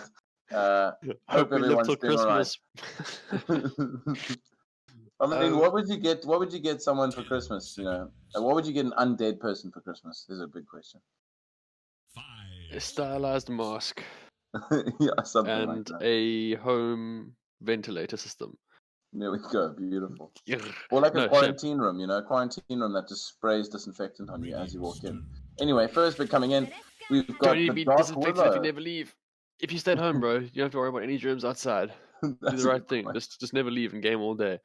So they do ban the Snapfire first, and then they go for their classic disruptor ban. They don't want to play it. Oracle ban as well. They don't want Perseus to have it. They seem to be okay with his Mirana, but not his Venom either. Nicely done. Dark Willow, lack of pickup there. AA, haven't seen much AA. Have seen it picked though, but it is nice. It kind of, do you ban the Alchemist here if you own a phase? Just because they picked that AA, which is that natural counter to him, and they maybe think they're gonna go. I don't know if I would, because I think you can punish an Alch to a certain degree. But maybe they don't want to risk it. They say, no, I don't want to go against an Alchemist, thanks. Dark Willow works really nicely with the Mars. That terrorize in the arena is horrible. You just keep running into that wall, getting bashed over and over, taking damage. It's horrible combo to deal with. Yeah, going into a little bit of the reserve time here, Omen phase.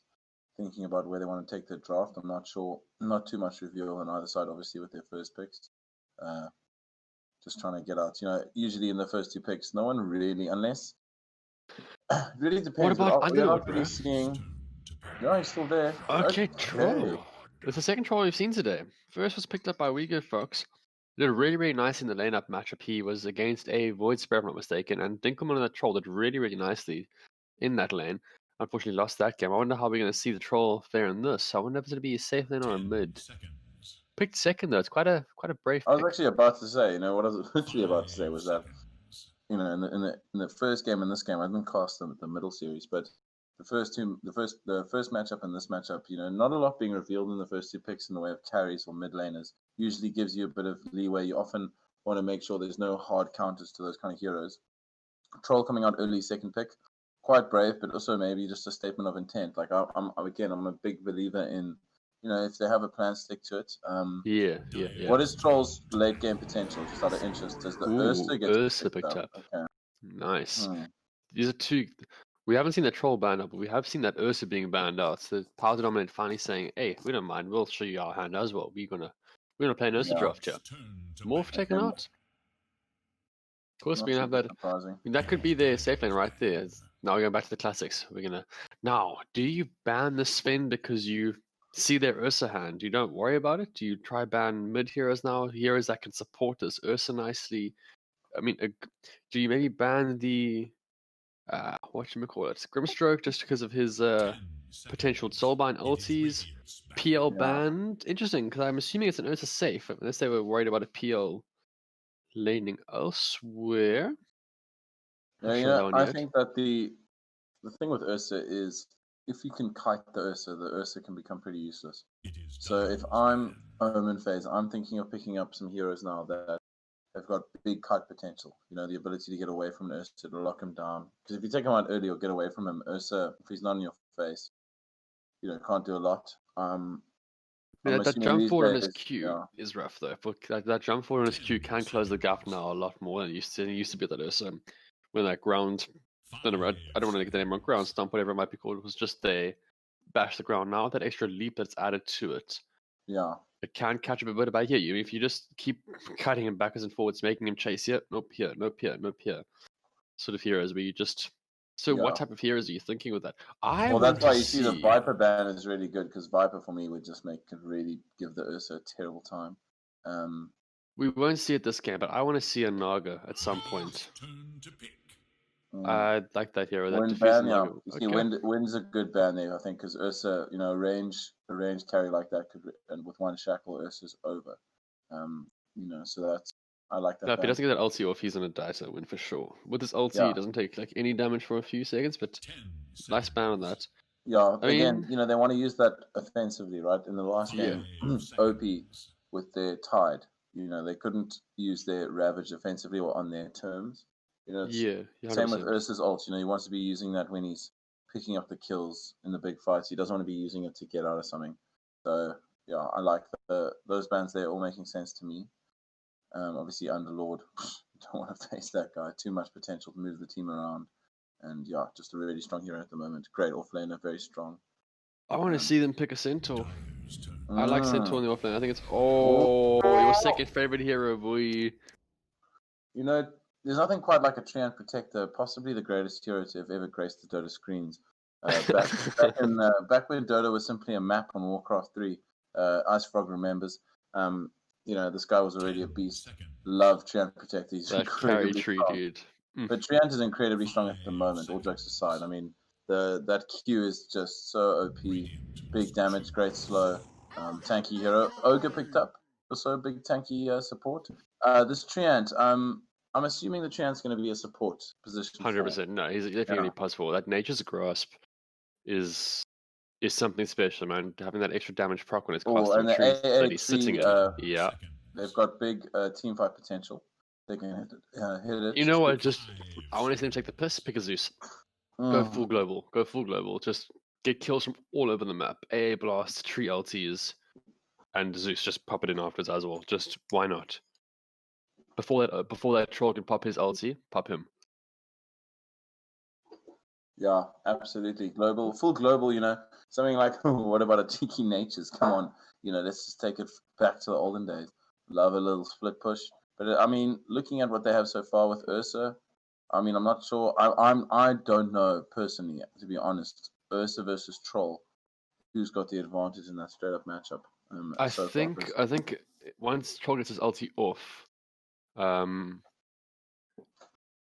it's going to be a problem for Ursa. I mean, mind you, I guess Ursa with a frenzy can tank a lot of that.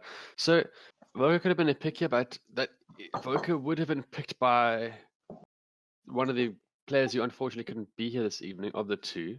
So maybe one of the standards on this side of Omen play, but if not, we'll see their pick in a sec. They're going deep into reserve time on Power2Dominate here. 20 seconds left of their reserve time. Not sure who to pick here. I want to see them pick a Tide themselves, or maybe I want to go for something range like an intro. A Spec picked up. Ooh. Okay. Well, now that you said go global, I mean that's still global, isn't it? Yeah. Please pick Zeus for mid. Send Spec safe with A, offlane Ursa with tree, and score that Zeus mid. That's beautiful. I'm in. I'm fully in. You know, if this is one of our pubs, I would be 100% in on that team. I'd be playing the tree. What would you be playing? Probably the Zeus. I don't know. Well, we're gonna or the it'd be the 1 or the 5 or the mid. I don't know. I don't really know these days anymore what I play. I just like playing Dota. Identity crisis. Yeah, dude. Midlife crisis of Dota. My Dota midlife. So who do you ban here if you're Omen? Got the pick now. Do you go for a Silver's can be picked up by this troll? Just to negate a little bit of their team. Omen could go for. I like a Marana here again, to be honest. Gyrocopter. Okay, Gyro. Nice AoE. Rocket Barrage can do big damage to those sitting front line. They are pretty much purely melee. Except for A, obviously, can be popped quite quickly. Okay. I quite like that. DP, man, they're banning mid heroes. I wonder, man. I wonder if we're going to see it. I don't know. I think I'm just getting too excited about the potential of a Zeus. There's no way we're actually going to see a Zeus. Yeah, look, I mean, if you get Zeus, if we are going down that route, you've got the kind of true vision with the lightning bolt, along with the tree potential ags, lots of vision potential. I like that. I think I really liked. Sometimes, especially, they picked up the first game, Power2Dominate. I don't know how Zeus is going to match up against this whole lineup. I mean, Gyro would melt him, Troll would melt him if they were in a fight. Might not have that super damage potential. They ban out the Invoker, which is obviously. That would have just had the global, because that would have had, if you had an Exhort Invoker, you never know. That could have also been the same sort of idea as Zeus with a Sunstrike. But if they let this reserve time go right down to 0 and it denies a random, I have no doubt they know exactly who they want to ban, who they want to pick rather. This last ban, I think this might be, I don't know, let's just give something. Okay, picking a Doom for the off lane. So Gyro mid, perhaps. Or what is it? Troll mid, perhaps? Could be Troll mid as well. This last pick will show us, I guess. Yeah. I would think Gyro safe lane, personally. 10 seconds. Yeah, 100%. I've seen Gyro played mid of late, and just with that Troll being picked up so early on, him against an Ursa, I don't know how that matchup goes. Obviously, the overpower with the continuous stacking of the Ursa is going to do big damage to him, but he has the whirling axes and that slight range when he does change form. OM3N have a good 40 seconds, though, in their reserve time to pick out their 5th and final hero for hopefully not their final game of the night. I think everyone here would like to see a game 3, if possible, just for some more good Dota. It is a CK. Okay, so I think we're going to see a CK with a Dark Willow, paired with in the safe with a Troll Ogre off, Gyro mid. No, that would be unless I agree with you. They might want to send Troll mid and have Ogre Gyro lane safe and just give that Gyro space with that big melee up front, and you can have a ranged melee combo in each lane as opposed to dual melee. Yeah, I like that pick because it's a bit different. I wasn't expecting Ember Spirit. Okay, so unfortunately no Zeus for me, so that's the end of my predictions forever. Okay, let's see here. Dark Willow support, okay. I wonder how Santa's going to fare on this tree. He had a hell of a game on that snap previously. Just AFK on that Gyro. So I think that's a Gyro mid, if I'm not mistaken. Yeah, I think it is. Mr. AFK will probably go mid with that Gyro. I'm excited to see Santa on the tree. One of my favorite heroes in the game. Very strong at the moment. Love his set. It's a big, beautiful tree. Yeah, it's going to be a great game. Game 1, we had a cool draft. We had a fun game. Lots of engagement. Little moments where both teams kind of cooled it down and tried to regroup. But on the whole, quite an action-packed game. The second game, I mean, when I think about the late game, it's very, very even. Yeah, I was thinking about that now as well. We could be seeing a very long game here, both teams with both these drafts. I mean, we're looking at 3 pretty big carries on each side. How do they? I mean, the thing is, they can't clear. Yeah, this game is going to come down to, for me, just how well they navigate that early game. We got the supports going to have to really manage the vision, because honestly, both teams going late game have got such big carry. It's going to be really epic. I think if it does go late, though, I do think Power2Dominate's going to take them, because they can clear the center illusions with the Sleight of Fist on that Ember. The Gyro could be doing big damage, but it's always difficult to kill a spec. On top of an Ursa with his Fury Swipes and Rage, maneuverability with Earthshock. A ulti coming in can negate quite a lot. Troll does have quite a nice ulti though with that Battle Trance if he does get A blasted. But yeah, if this goes late, I think we're going to see some chaotic team fights. We're going to see Gyro cooldowns, we're going to see Phantasms coming in, we're going to see Chaos Bolts with Reality Rifts, Troll in the backline ultiing somebody because he's just on 3 HP, followed by an Ursa enraging, and all of this is happening while 2 rapiers are dropped on the floor. I hope we see a rapier here. I love it. That's what I'm hoping for, my man. We see Let's see what's gyro, going to Ags, happen. rapier. Disco ball, look at that, man. I missed that compendium, whichever one it was.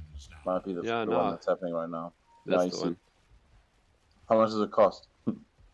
It's in your heart. It's free. Okay, interesting. Yeah. Top lane, both teams sort of walking around. I have no idea how much it cost. See, I was lucky enough to get mine gifted to me, so I actually don't know how much it cost. A bunch of high fives. We see the Fury swipes already causing issue on this Dark Willow, who've put the brambles down. Oh man, Dark Willow is just gonna have to walk away from this. Ursa's just gonna annoy him, get a couple of hits off, another one. Oh, if that Ursa had an Orb of Venom, I think that we might have seen First Blood there. I might be a little bit overzealous in that prediction, but I think we might have seen First Blood with that extra slow. He's already up on the move speed on that Dark Willow. 4 stacks. No, there's an Orb of Venom on the tree though, so I guess that's why. Okay, that's good. That's why. Which is it's a nice item. You know what? I think also on a tree personally, I also like to see a Bloodstone. Very Bloodstone. Nice. So not Bloodstone, man. It's the wrong. What's it called? The beautiful. Lights. Bloodstone, yeah, okay. It's so nice one. Bloodstone shaman carry tree boy. Yeah, no, Bloodstone at 45 seconds, so that's what I like. That's my kind of, that's the sort of dirt I like to see, very fast paced. A turbo tournament, let's say. Mid lane, we got the Ember versus the Gyro. Who are you calling here, Gascard? Well, Gyro should have too much of a problem here with getting farm. If Ember tries to go up on him, he's got his Rocket Barrage. He can farm nicely with that Flak Cannon. Ember does have to slide a Fist Flame Guard. You can see that Rocket Barrage coming out right there. Test my farm and see what happens. Cool, I put my Flame Guard to respond to you. Pretty much exactly what happened right there is what's going to happen throughout this lane. Whoever makes that little split-second error is going to get away with the most. We do see the Magic Stick picked up on the Ember, which is going to be definitely in his favor because Gyro's going to be popping. There we go. 4 charges already. We're a minute 30 in, 4 charges up on that stick. Yeah, so that's going to be big. I think Ember might actually find it favorably depending on how he plays it. I would think Gyro would take it with that Rocket Barrage. Can contest every single piece of farm that Ember is contesting, but we'll see how it goes. Absolutely, yeah. It's going to be an interesting one. Bottom lane. I like that. Yeah. Bit of fighting here. Spec throws out the dagger. He's going to run out now. There's the beauty of having Ogre early game. Very, very tanky. Both sides, I mean, on the other side of the other lane, we've got the same kind of story with Treant, you know, able to just tank a lot of damage. This off lane for P2D is rough, man. An Ursa tree. I've actually played it before. Where I've been both the Ursa and the tree. I've done it before. Also tried a tree Hugo with. Oh, I don't want to lie. Another big beefy boy, man. And it was just, it's rough, man. When you get them caught in the nature's grasp with the Orb of Venom, it's so much damage. Oh, the bottom. Fury Sub's getting stacked. They might be going here on the Specs. Specs in trouble. I think this could be First Blood. If they get him, they do. Blade, Fuzzy Bear. Oh man, that Ogre putting in the work. Troll's going to get out. Nice First Blood they picked up on probably who they wanted to get it on. Perfectly, yeah. That's fantastic. You're gonna have Specs going to come back to lane with potentially, even if it's just one Wraithband, it's a Wraithband behind. I mean, he does a full mana, full HP. Can cast a quick. Ooh. Potentially could have cast a quick Spectral Dagger there, get a bit of regen. Does now cast it for the full mana cost. No Fountain lingering regen. But gets it off. Yeah, unfortunate to give it the First Blood there. I think he just caught himself out of position a little bit. Tree now wants to go in. He's popped his Leech Seed. He's also got his Nexus Grasp on the floor. I think they're going to take him here. So beautiful. Great rotation from Tree there. Very nicely done. Yeah, I jumped straight to the top lane when I heard Tree. And we see mid lane. 13 and 6 to the 10 and 5. 13 and 6 in the way of the Gyro. This is what he's doing. Here we go. Ember can't run too close up. He's going to get Rocket Barrage down. That Flame God gets eaten by it. Gyro's having a great time here. The bottle is going to play big time here though. He can just take that harass for those last hits, regen through that bottle. Nicely done, keeping that one bottle charge in there. Gonna see runes come out in 10 seconds. Ember's going to try secure this, hoping. Last game he was very, very lucky. He got an Arcane on his. Was it the last game? Was it him? I'm not sure if it was. It was an Arcane rune. As we see the haste pushed up. I'm pretty sure it was him. He got the Arcane rune early last game, which sort of saved his lane. Got the haste rune now. Gyro's okay with this though. Pushed his lane in. Ember's just slowly gonna get his farm over here, just try to deal with this Gyro as much as possible. Gyro can start pushing into those side camps and just farming away as bottom lane. There's a little bit of action. No, just closely together. Just seems to be trading farm. Ursa top lane. Ursa's gonna go on the Widow. Earthshock plus the Is he gonna power. Oh, he's pretty deep. I think he's gonna think better of that. Moving his way one of the brambles. down. Yeah, no, he was thinking about it though. He was thinking about diving, but he figured maybe a little bit later. Yeah, no, completely. And mid lane, they're juking for this. Tree is also not going on Willow. Willow's in big trouble here. If Tree can get 2 more hits off, caught gets by a one. bramble. Oh, Bramble's coming in could have clutch. been that. That Willow now escaping pretty closely twice, but very low HP and mana. Got the soul. Mid lane Gyro's got his Rocket Barrage coming into the. Oh, gets away with the Ember Spread. Again, Ember Spread's okay with this. He has a full bottle. Pop that wand into your inventory. Pop a bottle charge. Not even needing it. Starting against it. Okay, can go grab that bounty. Oh, Tree, don't take the bounty. Ooh, fine lines. All covered. Wasn't even close to getting it. I was getting harassed by this Dark Willow nicely. Bramble Maze zoning him well, just keeping him out of fighting range. As we do see the CK and the Gyro top of the last hits for the moment. As doesn't seem too surprising. Level Melee is going to get harassed even with the power of a Tree. I want to see Tree cast these Nature's Grass all the time, man. Just spam that shit out. Without pushing them, obviously. No, I agree. It's a very, very excellent spell in terms of mana cost. Again, Dark Willow having to use his Bramble Maze. There it is, the grass coming out to slow him down.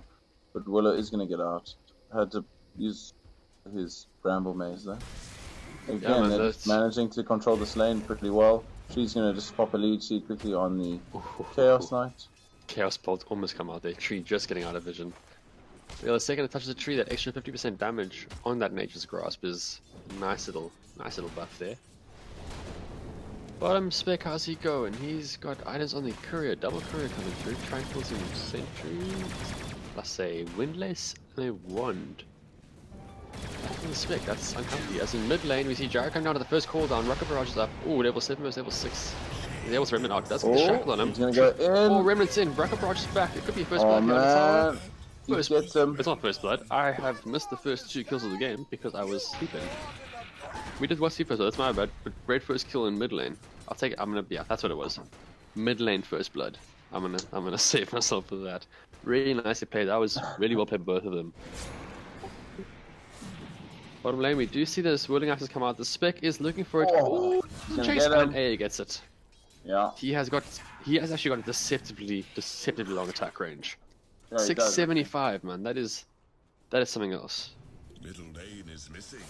I mean, Dark Willow is a normal attack range, a normal range here, and she's at 475, a solid 200 range lower. I mean, Gyro's at 365. He's pretty much on melee.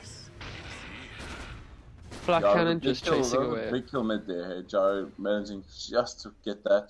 That's kind of the problem for Ember. You know, you can slide a fish. Top wrap tree's coming through. Tree comes in. Oh, Chaos Knight's gonna go in.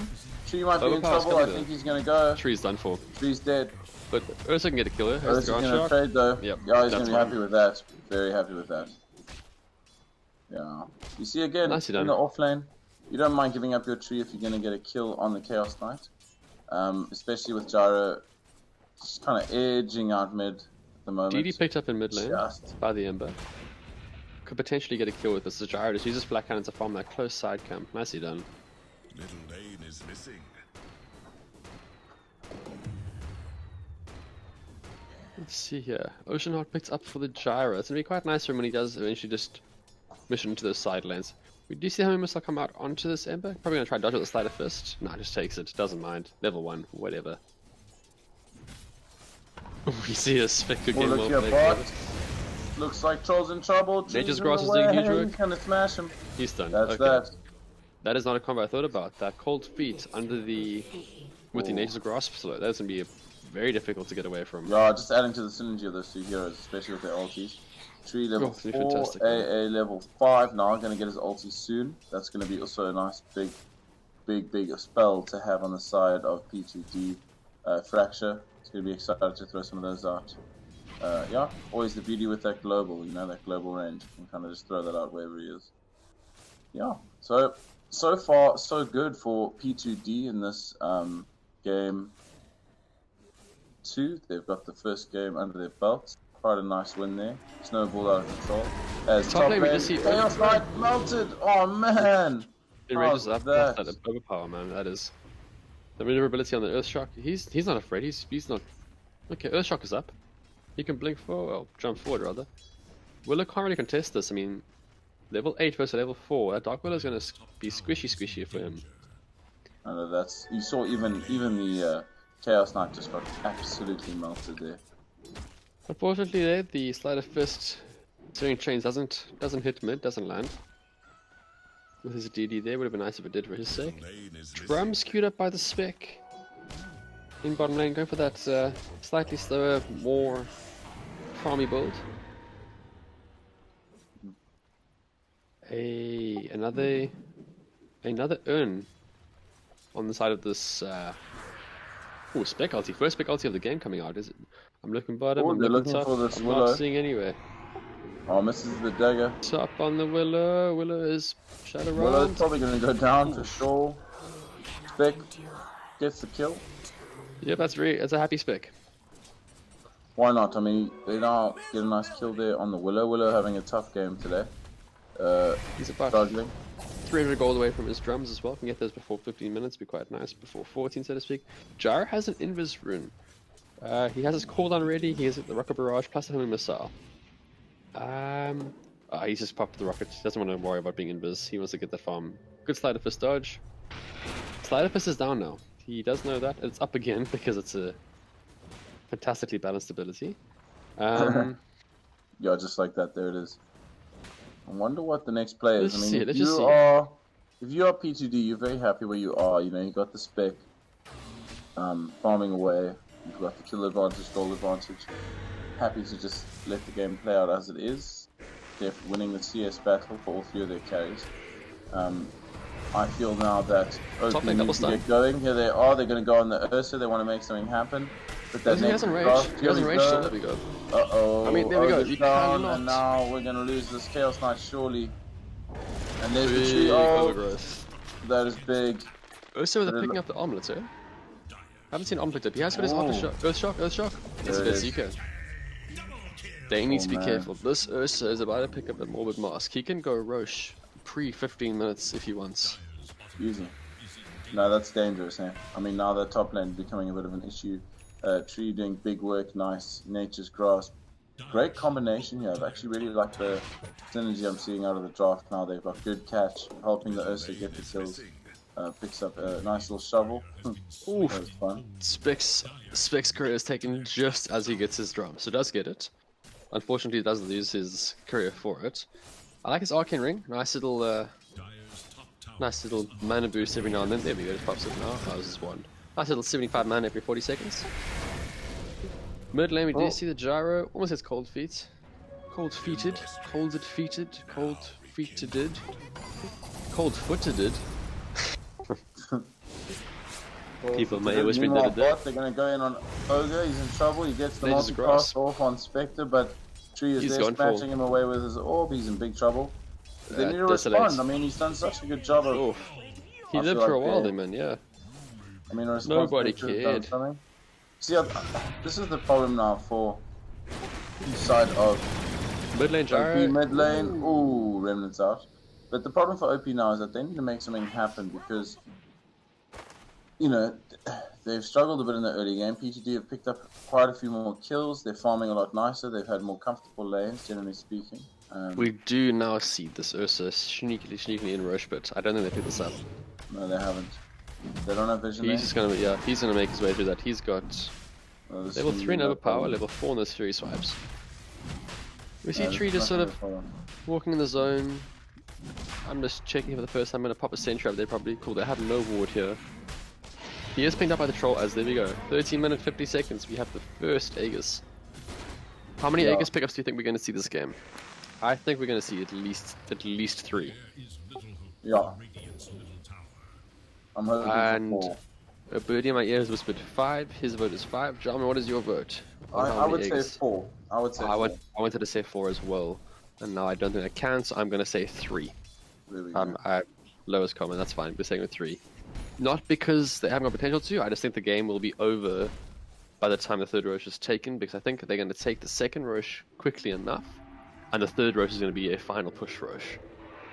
This is very crystal ball of me, but we'll see what happens. I like it. I like the crystal balls openness in front of you, thinking about these things.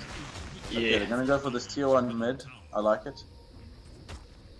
Why not? Yeah. They want to push. They've got the Aegis. They need to push themselves through. They don't want to make... they don't want to just let it sit on the Ursa while he farms for nothing. They do see this many of them mid, so bot lane, the spec is going to get gone on. He does spec ulti. He has got a beautiful way to get ulti out of this. Well done. He's in the mid lane now. That gyro is looking for him. Yeah, but we have a great fire spread in. Terrorize comes out nicely. Oh, it's very close, but gyro goes down. Just gets him. That tree lead sheet gets him alive very well there. As we do see this Ember, he fire spreads up to high ground. Troll coming in with his whirling axes. Ooh, Troll might be in trouble. Ursa goes on him. There's the stun out from Ogre. You don't want to fight, OP. You don't want to fight. What? Oh, Ogre. Sorry. Chaos Knight in the fight. He's been smashed away though. Oh no, OP, you don't want to fight. Get out. Get out of here. Not where they want to fight. Not in these terms. Ogre in trouble. He gets rid of the Aegis, but is it worth it? Yeah, Aegis, Aegis down. I mean now he's trying to push through that tier 1. That's a 2 for Aegis, That's 2 for Aegis. That's P2D is happy with that any day of the week. Absolutely. I mean,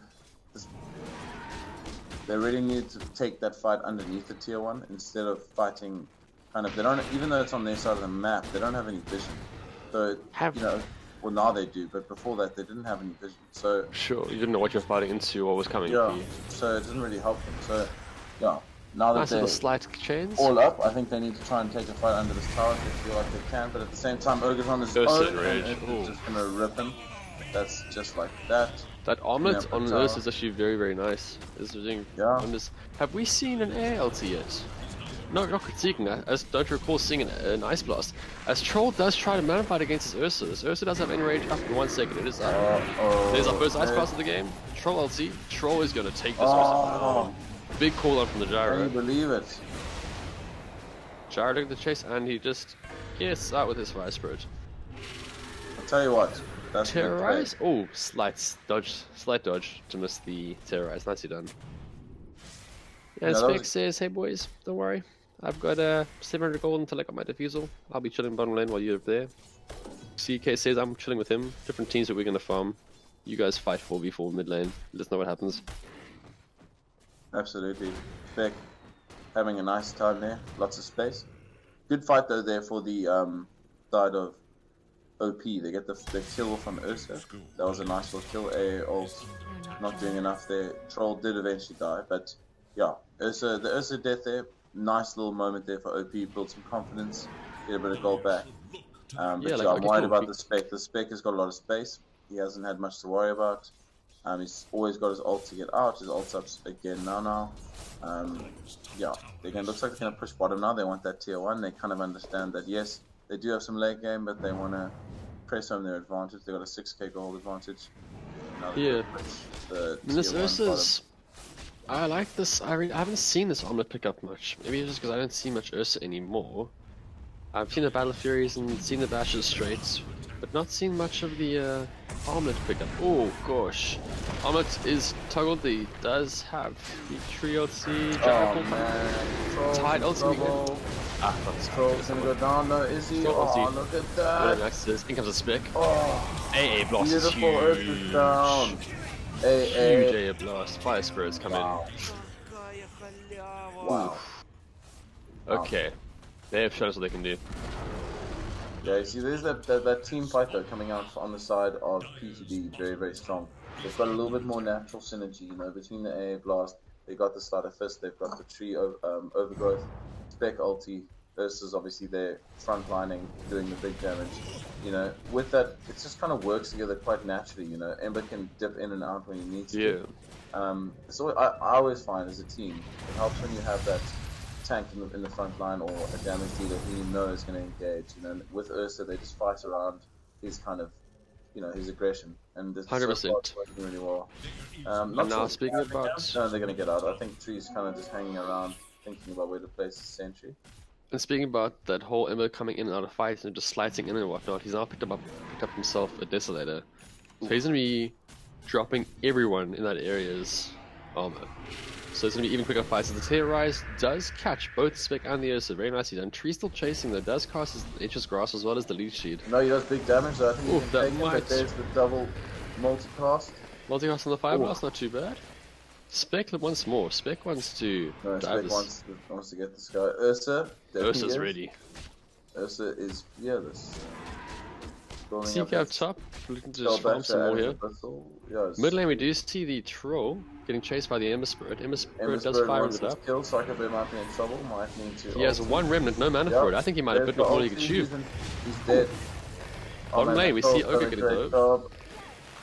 That Troll's done a great job of baiting, getting the ulti off, and making big plays for his team. Ogre does drop in the bottom lane, but I think he's very happy to get the Ember. They will lose their tier 2 bottom though. Yeah, I think they're going to lose that tier 2 anyway. I think that's as best as they can hope for. Put it that way. I wouldn't say it's good or great. It was fair for what they could hope for. I mean, CK is just farming away here, sitting at level 11. He's the same level as the A. Obviously, combining it as level 12. There we go, level 12 is up. Opting for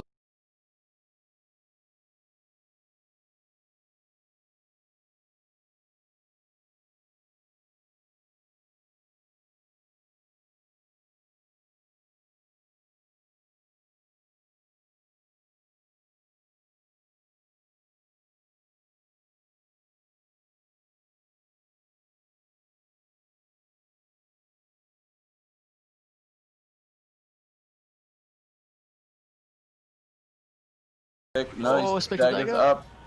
Oh, CP. He's gonna get out. Played. That was well played by him. That is a very nice escape. And meanwhile, Tree even the courier survives. Even the Troll might be able to get the courier. He gets the courier. At least he gets the courier. There's that, and Tree and AA are just gonna hide behind the tower. Yeah, they're chilling. I mean, look, they got the Ursa. They probably would have liked to have gotten more. I think the Spec there would have been the cherry. You know, that would have made it a much nicer. We do some damage to this Troll. Look at this. Big trouble when under your the two tower. supports. Oh, big plays. Your two supports are killing the mid lane, the safe. That is always the off in this game. That's to be fair. This tree is doing work. Tree's working hard. Even the Bramble Maze. Oh, Atos up by the AA. AA has got ulti. Could look for an ulti. A Spec could potentially ulti in. They're taking off that. Oh, the man got Dark Willow in trouble. AA ulti coming in. Save the Dark Willow. Oh, beautifully done. And now they're going to lose their CK. Oh no, it's not looking good. P2D dominant. Excellent AA ulti there coming from Fracture. Just caught him on the edge there. Thought it might miss him. Brilliant play there by Santa and AA. I mean, Santa and who was it? Fracture. The two of them there in that bottom lane, completely turning that. That Troll was happily putting the tower by himself. I've got this tier 1, no worries. Two of them turning around, getting a nice kill on him. Turn that momentum entirely in that fight. A still had his ulti ready. Just caught the Dark Willow. Just really nice play by PZD there. Absolutely dominating. Yeah, dominant performance now. here. Gonna be at their first tier 2. Could get an outpost. No real need. Can push high ground. Everyone's back up. Just go back. Regain vision control. They haven't got as much vision as they have had in previous games, but still doing really well with what they have got. Not that their vision is bad per se, just in previous games they've taken complete control of the enemy jungle. Yeah, I wonder if they are going to think about getting some more aggressive wards out now that they have taken that first tier 2. I'd like to see it. I'd like to see it, yeah.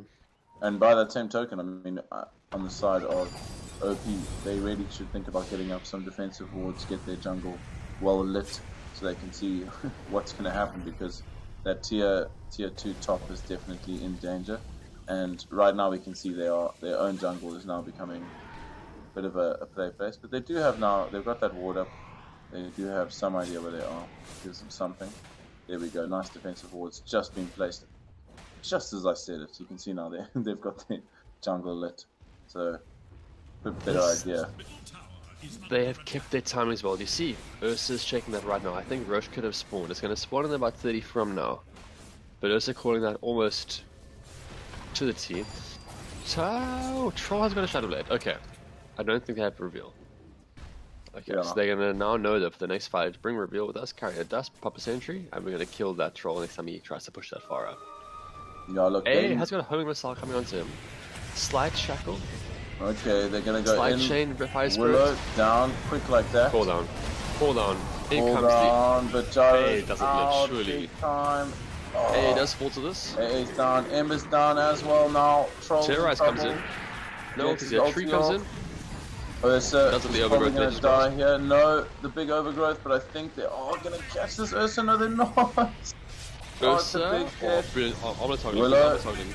Down. That was a dieback. Now Ogre's also gonna go down. Oh no. Ursa does fall. He Ursa does has fall. fallen. He just missed that target. He farmed those creeps perfectly and got a bit of lifesteal. I think he just... That must have been... That was split-second stuff there. It looked like he just cleared the damage of it, the damage from the ignite, and then toggled back off. I wonder if that might have cost him his life, but it did seem like he actually got away with that. That's massively unfortunate. Yeah, he'll be frustrated with that, very close. But still, yet again, big fight. But it did go in the favor of P2D. I think they're still showing some dominance. They're still showing that they're, on average, going to win most fights. But the potential's there. I mean, you can see that fight was quite broken up, and in that they lost their Ember. Ursa getting killed. I think that, you know, moments like that. I mean, that Gyro did try to shed on only the AA. Didn't even realize that the Ursa was there. And Ursa did some real work. They need to be careful about these little pickles that they do try to get. As we do see Ogre, bottom lane. Oof.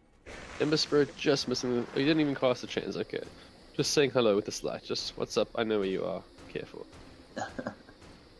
Good to know, though. You know, gotta respect it. We see the D-Wall coming out from Dark Willow here, realizing that they must have some kind of vision up there for them to have approached it the way that they did.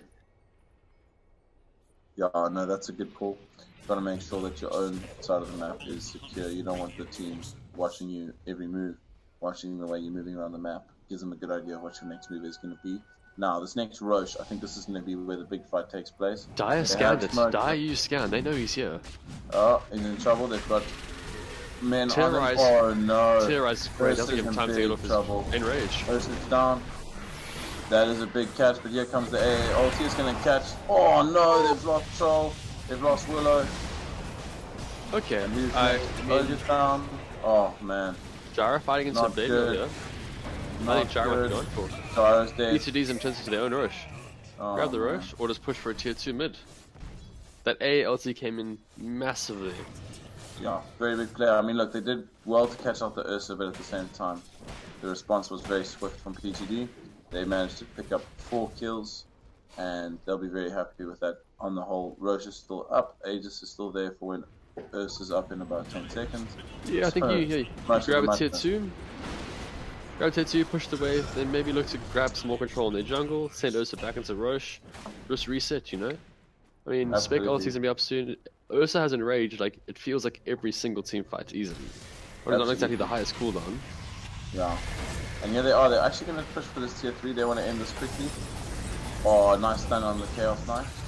Tree just tanking at the front, although I don't know how long you can keep that up, you're gonna have to be careful. Oh man, Tree. Oh, Meme Hammer hitting nicely. Oh, and he's down. Ogre's dead. That did not look like he should have well played there by Radiant. No fault of the Ogre, just didn't see him dying and they just kept putting damage into him and locking him down.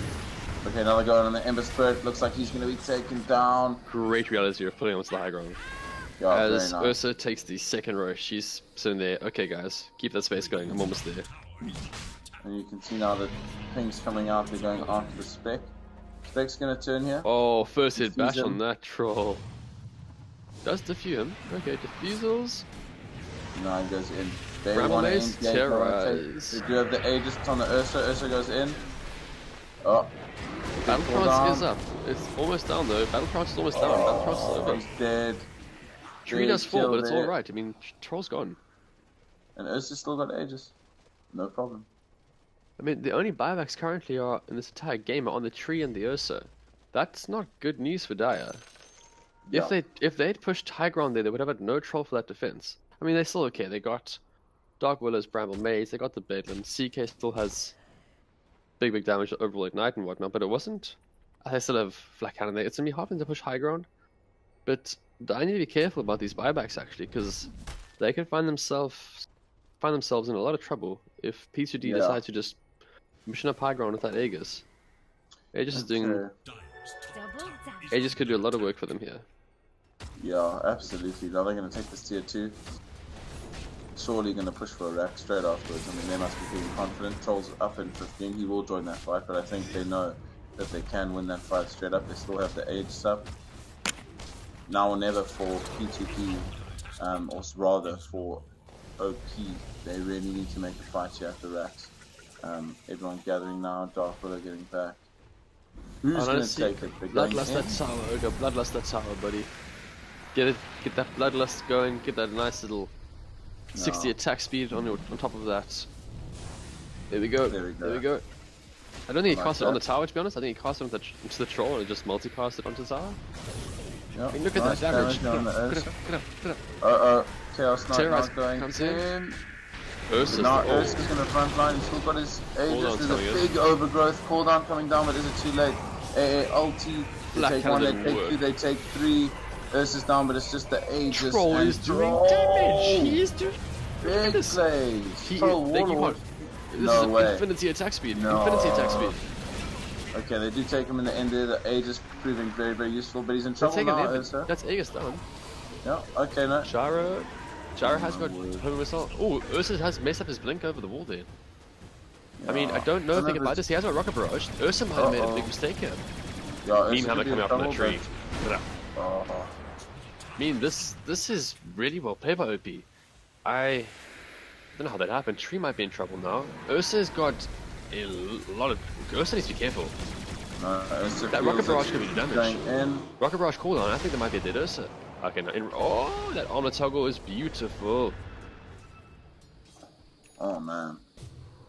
Armor toggling really nicely there.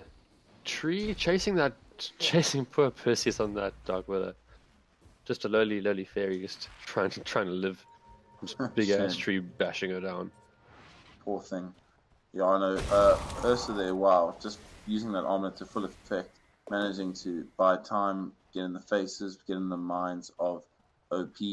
I want to see an axe pickup on this gyro, man. Just having that extra auto attack permanently hitting, potentially getting a just potentially getting a little pick off from the side. When he is locked down, it is still attacking. He can still, I like the eggs. I like the eggs on gyro. Yeah, look, he looks like he's going for his BKB first. So interested in a satanic, which I like. So going for the more classic build, but actually I hear you. I think the eggs does have some value, that extra hit. But right now they really need to think about dealing with this this Ursa, because the Ursa seems to be the vessel through which the P2D team is just managing all team fights. They just let him go in, play aggressively. Okay, as they get the outpost again, they've captured it back. What was that attack speed on that troll, hey? That Battletron's attack speed was absolutely insane. Hello, whose spider legs are those? Spider legs picked up by that troll there. I don't know if they're actually... Okay, they are... Okay, they are B2Ds. Yeah, they are. They are P2D, not B, excuse me. Power2Dominate, P2Ds. Spider legs that were just left in that camp. I didn't notice that. That's quite a... That could prove to be an expensive mistake. Yeah. It's a big find there on the side of Troll Warlord. Looks like they've captured that outpost again. They want to push up, it looks like, top. Roche is still down for a fair amount of time, so... Troll using the spider legs. I wonder if that's just a bit of a mental usage of, yep, we have them, here we go, I'm using them right now. These could be yours, but you're playing. Okay, top, they're going to go in on... Flak Cannon doing damage. Yeah, beautiful stuff. Ursa popping in rage early. As we used to AEG ulti coming in. Cooldown hits on 3. Go terrorize on that Ursa. You taken early, huh? They lost Ogre, but they'll be happy to take the 3 out. Oh, he just gets it on the trance off. He just gets it off. Oh my word! He just makes it. This troll doing such work. But now Ember comes in, he remnants around, captures them, and that's Troll that. buyback, Gyro buyback. Gyro doesn't buyback, Gyro. He... Okay, I'm he's Gyro down. back. Ember, big trouble, he's down. Troll, it's 4 down. Oh my word, is this game going to turn? Massive fights in the high ground coming from the side of OP. Massive fights indeed. 2 sets of spider legs on OP. I like this. Spec obviously going to the... Spec doesn't have a TP. I don't know if they called that, or if they spotted that, but Spec doesn't have a TP to get out of here. He only has ulti in a minute and a half. I don't think... He's gonna have to wait and just Spectral Dagger, yep, there we go, over and over again until he's back in safety. Yeah, he's just gonna run his way around. Troll's up to go for this tier 1, just... There we go. This attack speed. Cool, thank you. Oh man. Spec Courier might be scouted. Cannot be scouted, okay. Courier is going to have a nice little TP for him, and there we go. Pops his TP, goes back to mid lane. Joins Santa in the north pole. Bounty's up here. They could go for all 4. You do have a BKB up on the CK now. So less control by the A. No. Can still get Abyssaled. Can still get Abyssaled though. That does pop straight through. If I'm not mistaken. Yeah, intriguing game now. I feel like OP have managed to defend the high ground successfully on 2 occasions, very successfully. And now they're worried, you know, now they're not, sorry, they're not worried, but PGD must be worrying about that. Oh, smoke bottom here coming from PGD. They must be wanting to get an engagement. They've caught out the Ogre. Can they take him out quickly? Yes, they can. Now they're going to look you get out. You get out. Don't make the same mistake as the first game. There we go. Ogre died. It's fine. 3-man smoke. Could have been a lot worse. It's okay. Absolutely. Look, they haven't gained any map control out of this. They haven't gained any building control. That's just unfortunate, but hey, at least it was only the Ogre. Yeah, look, they're going to push mid now, I'm assuming. They're going to have to make... They want to try to look for more. They had a ward there on the troll. They know he's around. They're going to look for him. They're taking out this ward now. Nice map control there. Great vision in the dire jungle. Troll's going to have to... Yep, Shadow Blade his way away. TP home. Okay, yeah, just TPing right back. Yeah, nothing too difficult.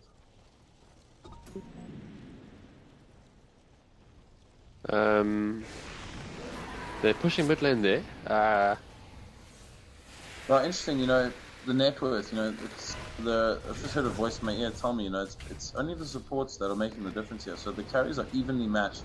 It's really a case of the troll versus the Ursa, who's going to get off their ultis, who's going to get that, you know, get the big hits off. So it's a real battle now between heroes. Yeah. It's not about who's more farmed than each other. Hey, ulti. That's nice. Now they get the start of this. Oh man, they're gonna catch 2. They need a buyback. Have they got buybacks? Big trouble now. They've blocked their tree, but it's so worth it. Troll doing damage on the back onto air. Look at this troll. Look at this troll. He is Ursa? doing the damage, but Ursa's going to get out. No, he's going to get back in again. Troll doesn't want any more to do with that. I think he can do it. Oh, Ember's still go in again. Ember takes him out. And now Troll's down 122. Oh, that's really not going to be good. They've got the Gyro and Chaos Knight up against the Ember and Ursa. Ursa's pretty low life, but he's got the Spirit Vessel coming in from Ember. Are they going to push for the tire ground? This is quite interesting. This could be a bit of a mistake on either side. Gyro's in trouble. There will be a KB. Doesn't talk it down. That's fine. No, it's better than nothing. Go down. It's going to go down. And now I wonder, can they get both back? Oh, they are. They are. They're going to catch them both. Well played by big. CK. That is very big. Unfortunately, Gyro dies there. If he had... Maybe it's a Hurricane Pike-esque thing with his off of his Dragon Lance, just force him forwards. But I mean, really nice play there. Just managed. A pity he died there, but well played by CK to capitalize off that. And here we go. This I was talking about a few minutes ago. The Radiant have so much vision in the dire side jungle. Right now, they can't really punish it with just the 2 that are up. That being said, these are the 2 that managed to kill their troll nice and easily. But they'll see exactly where and when Dire is farming. That's going to be giving them a nice call to, hey, look, there's 3 of them up here. Let's go Roche quickly. Let's pop that 3rd Roche, which is up with a refresher shard, and let's see what we can do with it. A CK picks up a DD rune. Yeah. If you get a refresher shard, who do you chuck the refresher on here? Hey? If you're on the side of Power2Dominate, who do you chuck it on? the refresher shard, maybe the ancient apparition would be mine, possibly the tree. I mean, that would be my first thought just for a team fight. Yeah, it just makes the most sense to me. Tree ult, double ult could really just really kind of, you could get a lot of damage off before they get going, because I feel like these fights are being won very, very quickly. So getting that first, whoever gets the engagement and starts hitting can often win the fight. They need to find a way to kill that troll before he can get his ulti off. The troll is doing a lot of work. I feel like the troll is the key to the fight to OP. If they lose that troll, I'm not sure if Gyro and Chaos Knight, although Chaos Knight is starting to get online now, and Gyro himself too is creeping up the net worth. So yeah, I really think the troll though is for me the kind of barometer of where the fight goes. If the troll gets taken, they don't really seem to have much, and if the troll is there, well, start smashing. It's a whole fight, yeah, exactly. We spoke about having to quad. They're going to move top here. P2D wanting to get CK a kill, maybe. 6 cents. And CK is going to be caught out. He's really BKB. He's going to run away now. Spectres of ulti. Overgrowth comes in nicely. Gyro has got his BKB. They're going in on here. They're going Troll sitting here. Invis. Ooh, that's a lot of ulti. Troll up to phase. Oh, AA. Is he in trouble? Surely. No way. The Glimmer Cape is big. Troll now in trouble. Ursa himself. He's down. 95 seconds. Willow's down. So is Troll.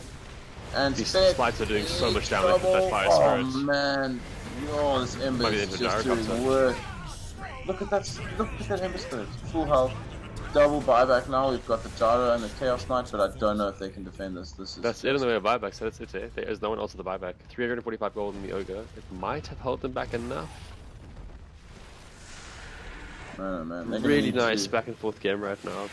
I think the net worth, we're seeing right now, that net worth difference where it's only between the supports is sort of showing exactly how these fights are going. It's that slight lead for those on Radiant, and Radiant slightly getting in front every single time. They're losing 3 instead of 4. They're losing 2 instead of 4.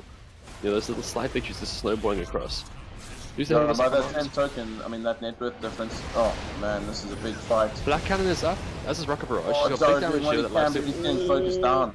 There's too many there. Surely, back down. Does manage to trade. Now Chaos Knight's got to decide, is he going in or isn't he? He's going to go in now. Giving the confidence. Stun. Reality Rift. Oh, gets a Reality Rift off on Ember. He's just going to get out of there. Now the root and the ulti. The root Meteor Hammer. That combo is fantastic. Oh, just not getting the Reality Rift off. They might both die here. He beautifully Reality Rifts onto high ground. That was really well played by that CK. Ooh.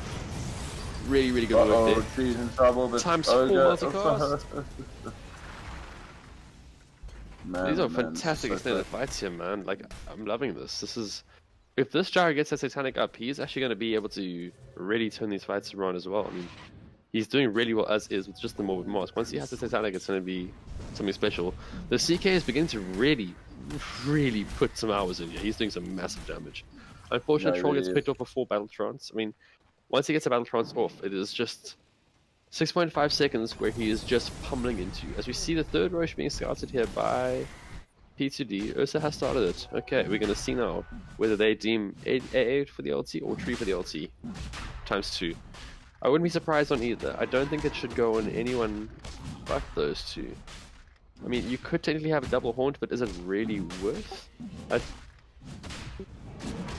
Double Abyssal. Yeah, double ulti on Ursa. Strong. Refresh shots hitting. I prefer... Who's taking it? They can pick. If someone was grab it, just pick it up and you can give it to a buddy. Yeah, Tree doesn't have space. No one has space. Maybe you have space. There we go. Oh, but I don't want to throw my stick away. I'm gonna throw those tangos away. I'm throwing away my little babies. They tree babies, man. Oh, tree eggs now. That's gonna give them great map control. He's gonna start popping up extra trees. His overgrowth is also now going to get some extra damage under those trees, so that's quite something. Yeah, I think this is now the big. They've got the racks and a half, or half a racks. They haven't got the melee racks there, so they want to finish that off. I wonder how they're going to do this. So they go straight up mid and quickly take it, or are they? It looks like they're gathering for top. I mean, you don't need to force this. If you P2D, you actually don't need to force this right now. You've got half a set of racks in mid lane. You can just use your tree and just ward up absolutely everywhere on this map. Your spec Absolutely. can take. If your spec says let's go past 90 minutes, he's happy. Spec saying sure, I can go past 90 minutes. I don't mind. Absolutely. Troll is doing a hell of a lot of work. Don't get me wrong, but I mean, you'll start finding the trees in the air is picking up sheep sticks to deal with him, and yes, you have to essentially disable him for 6.5 seconds, which sounds like a lot. We do actually see A just queues up the sheep stick right now as I'm saying. So I mean, they're gonna make sure you have to deal with him. There's blinks forward. Oh, big time. Spec Yeah, this is the big moment. Troll on the backline. Hey, he's started onto it. He's got his battle transform. Yeah. Oh, he has He's a got big off damage. that He's A bashed. the buyback. Oh, man. Back to the backline. Troll. Oh, this is such a close fight. Troll Troll falls. does end up going down. CK Does now get the has to do damage. buyback. Ursa. This Troll's drawing so much out of Ursa him. drops his Aegis. Now Spectre getting focused. Look at that Troll. He's brought back. He The can't go slides down are again. best. Oh, Triple no. This remnants. is it. Surely. The slides. Surely. So much damage. Now they are getting dangerously close to their fountain. They don't want to sit here for too long. Oh, that's exactly why. Oh. I mean, he's down there no. for what? Potentially a Rax? I mean, they should have this Rax. I mean, not even a Rax. Oh no. Bramble Maze catches up. That's big. Oh no. Oh, reality rift stun. No. Really Jar has a not hook worth missile. it, Spectre. What you doing? You're getting He has caught a out 3 now. charge of him missile. Oh no, I think they're all gonna go down here. They've lost the spec for 99 seconds now. AA surely gonna follow. Beautiful Oh, plays just there. the Ursa alive. They're gonna catch him. No, he's gonna get the TP out. Just making it out of there. Guys, can you believe it? Oh my word. Troll Troll Knight's falling. ALT, yeah. Oh, That's classic. was that a troll dieback? Yeah, as was the That was a AA. troll dieback. That's, I mean, sure, but you'd rather have the. That's troll, no buyback for 7 minutes from then. That's gonna be rough. It's gonna be Buyback big. I wise, think that's why they recognize they've got to we push only have straight buyback down on mid. tree. They have to push on. They could turn this around right now. I mean, buyback is only up on this tree. I know they don't know that, but Ursa and Ember, as well as Spec, all sitting short on the gold. And they're fortifying this tier 2. This must give Dire a reason. They must give them, like, hang on guys, why are they fortifying a tier 2 not high ground? Maybe they don't have buybacks. Let's push. They could get a set of Rex here. OP doing hell of well to turn this around. I want to see them push this. Come on, it's 3 of you. You can take those 2 and taking this over They safe don't route. want that Ursa here. Ursa's still sitting with the cheese. He's very strong. They're not really keen on No one fighting. risk it. So the tree's got the big lockdown with the ulti. I do understand why, but I agree with you. They might have been able to at least pressure even just a little bit extra. But yeah, in the end, Yeah, you don't want to do exactly what gave you the space. You know, you don't want to do the exact same thing that they just did to you. Raiden overextended slightly and it cost them a tier 2. You know, you don't want to be like, if you overextend right now as Dire, you lose the game. Simple absolutely. as that, you know. It is true. They have to play it safe, and they realize that. You can see they're gathering back space now. They're thinking, let's just set up. We know that we have to fight around our racks that we have left. They've still got both the melee racks in mid and top, which I think is an error on the side of P2D. If they take those full racks, even just one of them, that's going to create a lot more push than now, which is Yeah. it's a lot easier to manage. Yes, they've got the range creeps, which are doing some damage. They're looking big, but you want those super melee creeps. They're the ones that make the big difference. So yeah, not going to be super stoked with how that's played out. Obviously, also they are regenerating, so they're going to be dealing with full health raptors. Even though obviously, I guess they'll right click them down in about 3 seconds. But you know, these little margins can make a difference, especially when you have a lead. Yeah. Give it up. They've done a good job high ground. I think OP fancy their chances here. Yes, they're playing patiently, they're waiting it out, but I think they know that they do have the potential to win a team fight and go down mid. This troll needs to be careful, man. Like, this troll, okay, he sees an up on lane. He had no idea where they were, and he was walking up that mid lane. Big combo on that. Ursa's dead. This is gone. dead. That lockdown That is is a very huge. big kill. He's got buyback, but he is down for now. Now, what's Double going to happen? BKB They're used going as to the go troll, in. blink forward. ALT coming to the troll. He does BKB before it hits. Him straight up his out. And tree with a big dagger. Unfortunately, Troll's BKB not going to be made much use of, but now Troll's they're on the high going ground, in. Spec on the high ground. Big Spectre. Troll's low, Troll's gonna die from ALT. He gets Spec Yeah. before he dies though. Troll Yeah. gets Spec before he Troll dies. is Beautifully gonna played. die. Oh, he's Hold going up, to do it. steal. He's actually gonna live, Troll. No, I think that's Troll actually for just. I three. think he popped that BKB before it hit, didn't he? I think he actually might pop BKB before it hits. Does it go through even the burst? Unbelievable. What an absolutely ridiculous fight. Can you believe it? But Just as magic I was damage. saying, OP managing to get that. There's a DD mid. Someone's got to pick it up. Pick up that DD, my man. Take it mid. Go do it for your team. Do it for your country. Okay, yeah, they have to push mid now. No, this is it. They got to force out the buybacks. They can't leave now. They want to. Don't worry about Roche. Screw Roche. No, Roche ain't there. Roche ain't there. Boys, go mid. Go mid. Follow that ogre. Follow that ogre. Ogre with the Heaven's Halberd. That could be multicast. I wouldn't mind seeing all 4 heroes on this side. 4 heroes is completely. They're gonna force buybacks here, and they're gonna see. Okay, Ember does a buyback. Okay, Ember has buyback. Yo, nice buyback. They're forcing the tree. Straight turnaround. Mr. AFK says, nah, let's go. Let's push this, please. Okay. Second buyback, cool. Let's get back. Nicely done. Ogre straight TP. Yeah, no, that's the right move. Just force out the buybacks. What an absolute turnaround here. No, this is such a fantastic game of Dota right now. Very exciting. OP now only 5k behind in gold. I think that was close to 20,000, maybe 15,000 earlier. They've managed to defend these racks. I mean, that's the thing I was just saying. They haven't even lost a full set of racks, and they've been they've had a tough going of it. And now most team fights, it seems, unless they get caught out, if they are setting up on the high ground, they seem to be able to win it. The Ursa, if he gets locked down, he's in trouble if he doesn't get his ulti off. And check again, it out. Check those net worth graphs. If you want to enjoy yourself, we've got Dire, Radiant. Okay, sorry. Radiant, Dire, Radiant, Dire, Radiant, Dire, Radiant, Dire, Radiant, Dire. Speaking about an even game. So again, it's everything. It's everything we're sort of feeling. Radiant is slightly ahead, but Dire is doing a hell of a lot of really good work, pulling it back little by little. Yeah, this is a great game of Dota. I feel like,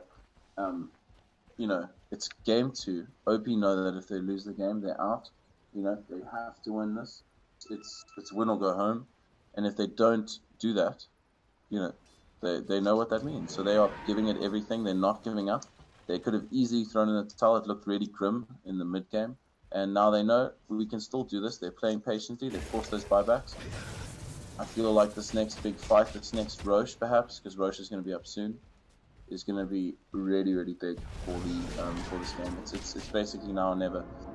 If Ursa goes down now, Tree goes down, there's no buyback. Troll, I'm not sure where his buyback is now. Is he back up on buyback? His cooldown still a minute? Troll is on 1 minute. Yeah, Spec has buyback, Tree 5 minutes, Ursa 6 minutes. Ember has buyback just based on gold, gold and time. Oof, this Troll needs to be careful. He has got buyback in 50 seconds, but he's 1/6 away. He needs to find that gold quickly. Because he can't, he needs that buyback. He can dissuade them from pushing further. And Gyro has buyback on time, but doesn't have the gold for buyback. You gotta save for buyback, boys. These are, hopefully, if you're Dire, Radiant does not recognize this. They're relying here on Radiant not recognizing this. And so they might also be thinking like, let's get the items that we need and fight fully powered so that we can actually win the fight. Perhaps they're going to try for a split push here. This full 5-on-5 somehow hasn't worked out. Perhaps if they can try. I mean, Troll is eating so much of P2D's damage and sustain and stun and whatnot. He's eating so much of it during his battle trance that by the time the Ursa blinks up and whatnot, they haven't got much of the system. And on the side of OP, they're able to pop them down because P2D aren't able to respond as well as they were against that Ogre, as well as the Troll. I'm gonna watch that next fight, that next trance. He's eating a lot of damage. He's eating a lot of control. No, he's putting in the work. He's really been, for me, one of the swinging heroes. One of the heroes who's managed to swing the game in those later fights. I think it was his ulti being popped, his battle trance, in one of those first big team fights that OP managed to win, kind of revealing that, okay, this Troll's here to play, and I think he's got a big role to play. Gyro just completed, sorry to interrupt there, he just completed his MKB. He is now 2k away from buyback. He does not care about buyback. He's not wasting his time. He says, why buyback? If we don't win the fight, we're not gonna win it for the buyback. Yeah, look, I can understand that mentality, especially at this point. It's now or never. Interesting strategy. I mean, it's like you say, it's like if they lose that fight, they're gonna lose a rack or two. Ooh, there's a cheese outside Roche, and the current Roche has an Axe, a cheese, and a refresher. As we see Perseus asking in all chat whether they're at Roche. And he's gonna find out right there, baby boy. There. Okay. Refresher on the ground. Who's taking that Ags? It's on the Ursa. Okay. So we are now going to see an Ursa with enrage that lasts for 5 seconds. It has an 18-second cooldown. So it's a 13-second cooldown. While he is stunned, he can use it. So if he gets stunned by the Total Missile, it doesn't matter.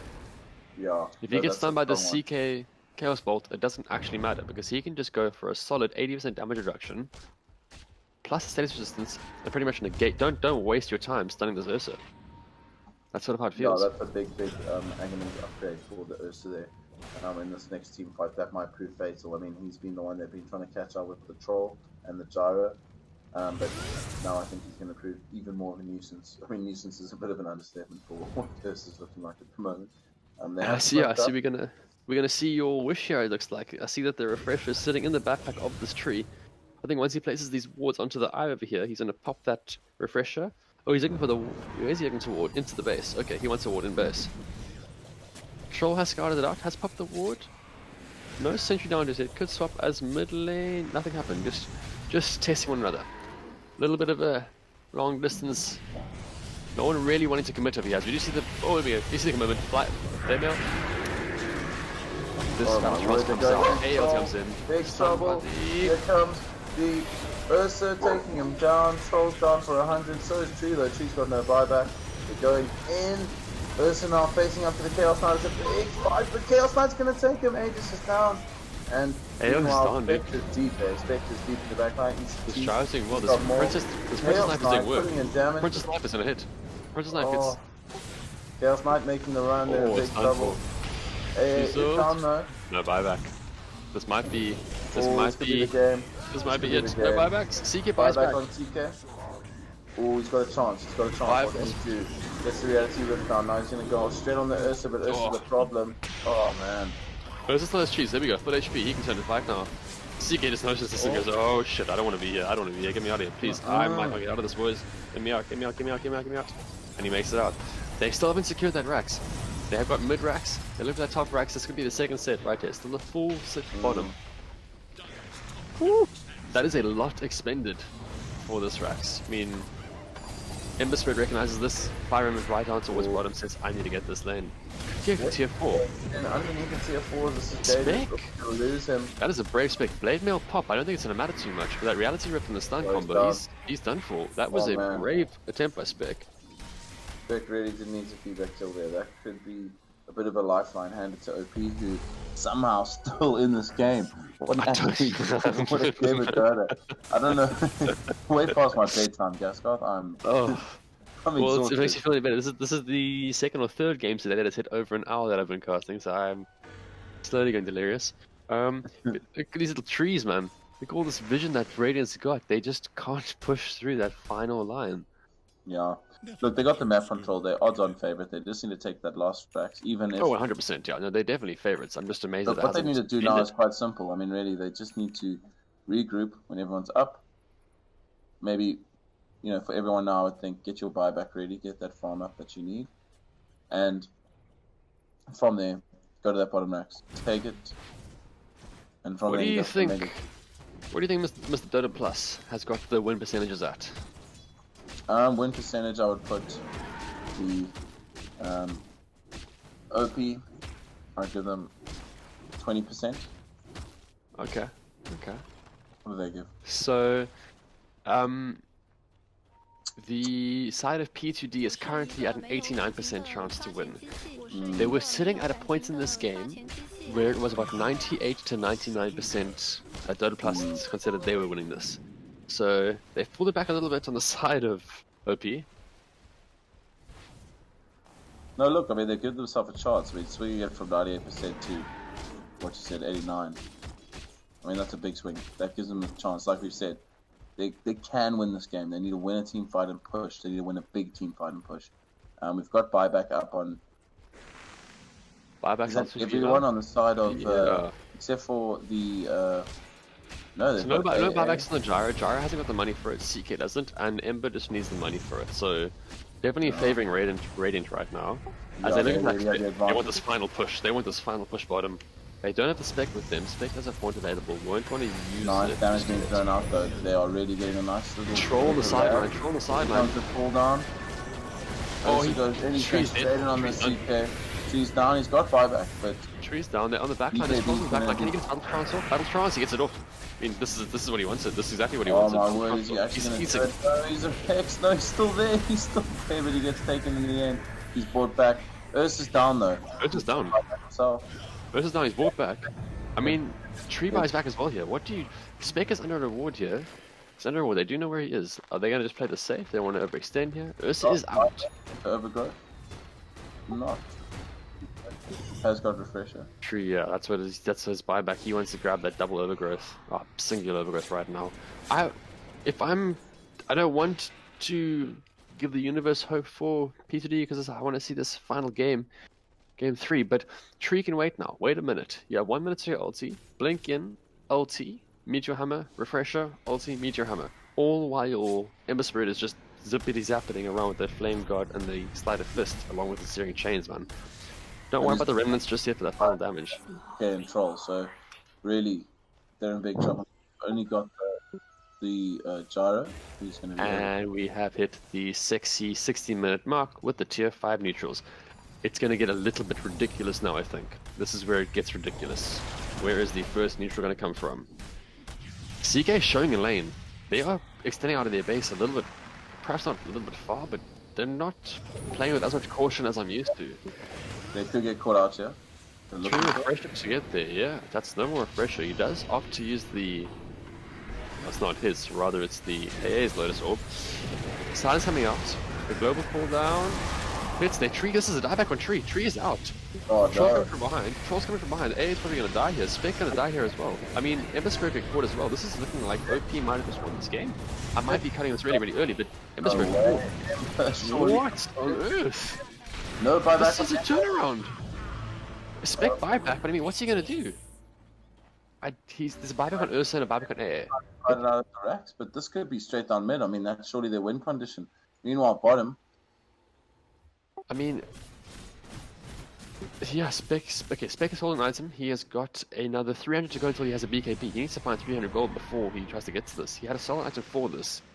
I think if you're Spec, you give up these racks, you try and mission up to where that high ground is. You can see the ward, grab those ancients, get your BKB, haunt in, AA buyback. Are they going to back off out of this? OP, I like this Troll. Troll says, nah guys, that's only an AA. We can do this, we can do this. He has Battle Trance, he has BKB. Okay, still got top and Tree. Perhaps Silicon Soroshi, we have got a big creep wave pushing in top. I'm not going to look at that too long, so there's a lot of action that's happening mid, but there is a wave pushing in top. Mirror Shield, there's our first item. Mirror Shield is picked up by the Troll. Okay, let's see who puts that on. Dark Willow TPing, okay, they're calling it. They're saying, nope, we're going to play safe. We see what happens if you don't play it safe. We want to make sure that we have this. Yeah, they need to win another fight. This is going to be scouted by this Tree. Yeah. Troll with DD, he's going to do faster. I don't know if they're going to have time to get there. Ursa's making his way towards him, has got force boots on him. Ooh. Oh, Mirror Shield coming in clutch. He's just picked it up. He doesn't know where they are. Try to steal that, I can appreciate that. I think that was one of those plays. He's lucky to get out alive, but it could have been super high value if he pulled it off quickly. So seeing the value of the Tree Ags, eh? Scouted that out. Okay. Another Ags. Another Refresher. That's the 5th Roche. Good lord. Okay, who? Refresher? Refresher? Hello, boys? Refresher? Let's... Okay, there we go. Ursa has pinged it out. Woodland Striders. Ballista picked up by the... Ooh, Gyros knows that he's been scouted. Has the Ballista, does just BKB to get out. He has got the Ags in his inventory with the Ags Blessing coming away, so that's nice. He's getting that Ags finally. That Ballista's going to do a lot of work in these team fights, I think. Yeah. Trident recipe found by the Ursa. Spec sitting still with his Princess Knife. Ooh, Book of the Dead on the Ember. He's just found that. That could be a nice little item for the AA, who has got the Timeless Relic. Very, very nice. Look at all these items coming out. Sure, this is absolute madness, man. Okay, so let's just do a quick little recap. Dire have space for one. OP still have one tier 5 somewhere in the map, hidden for them, waiting only for them. currently sitting with the Woodland Striders on the CK, Ballista on the Gyro, and the Mirror Shield up on the Troll. On the Radiant, only one of their tier 5 is being used, which is the Book of the Dead. Ballista not being opted for. Understandably, not exactly many ranged heroes. That's actually quite a pity. That's a hell of an item to get. Force Boots also being decided against. No one really curious or in the mood for those. I'm a little bit surprised with that. And no Trident pickup. I guess no one really wants to trade out their current item. The nice thing about the Force Boots though is you can then sell your normal boots and frees up a slot. I mean, if I was Spec, I would take that. Sell my boots, pop in BKB, and replace Prince's Knife with the boots. Yeah, I agree with you. Surprised it hasn't been picked up. Yeah, they're going to fight the final fight here. Game 2. I'm thinking this fight is going to be... They're probably going to give us an idea of who's going to win this game. I think if OP win this big time, then they are going to be able to push straight through mid. If they lose too much, they won't. Meanwhile, top, we see that the Boots of Travel have come here for the Ember Spirit, and he is now pushing top. No buyback for him with just on gold. Otherwise, buyback up on the Ursa, the Gyro, and the Ogre only. So, okay, now, yeah, just those 3. Okay, and levels, we have 2, 3, 4. 4 heroes, 2 on each side at level 30. Spec, Ember, Troll, CK, all 4 of them, all the cores on both teams, sitting with the level 30, so full talents across there.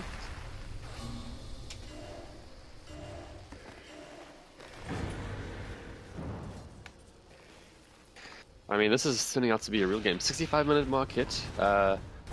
Ballista is going to be flipping huge with that flat cannon. I don't actually know how they're going to do this.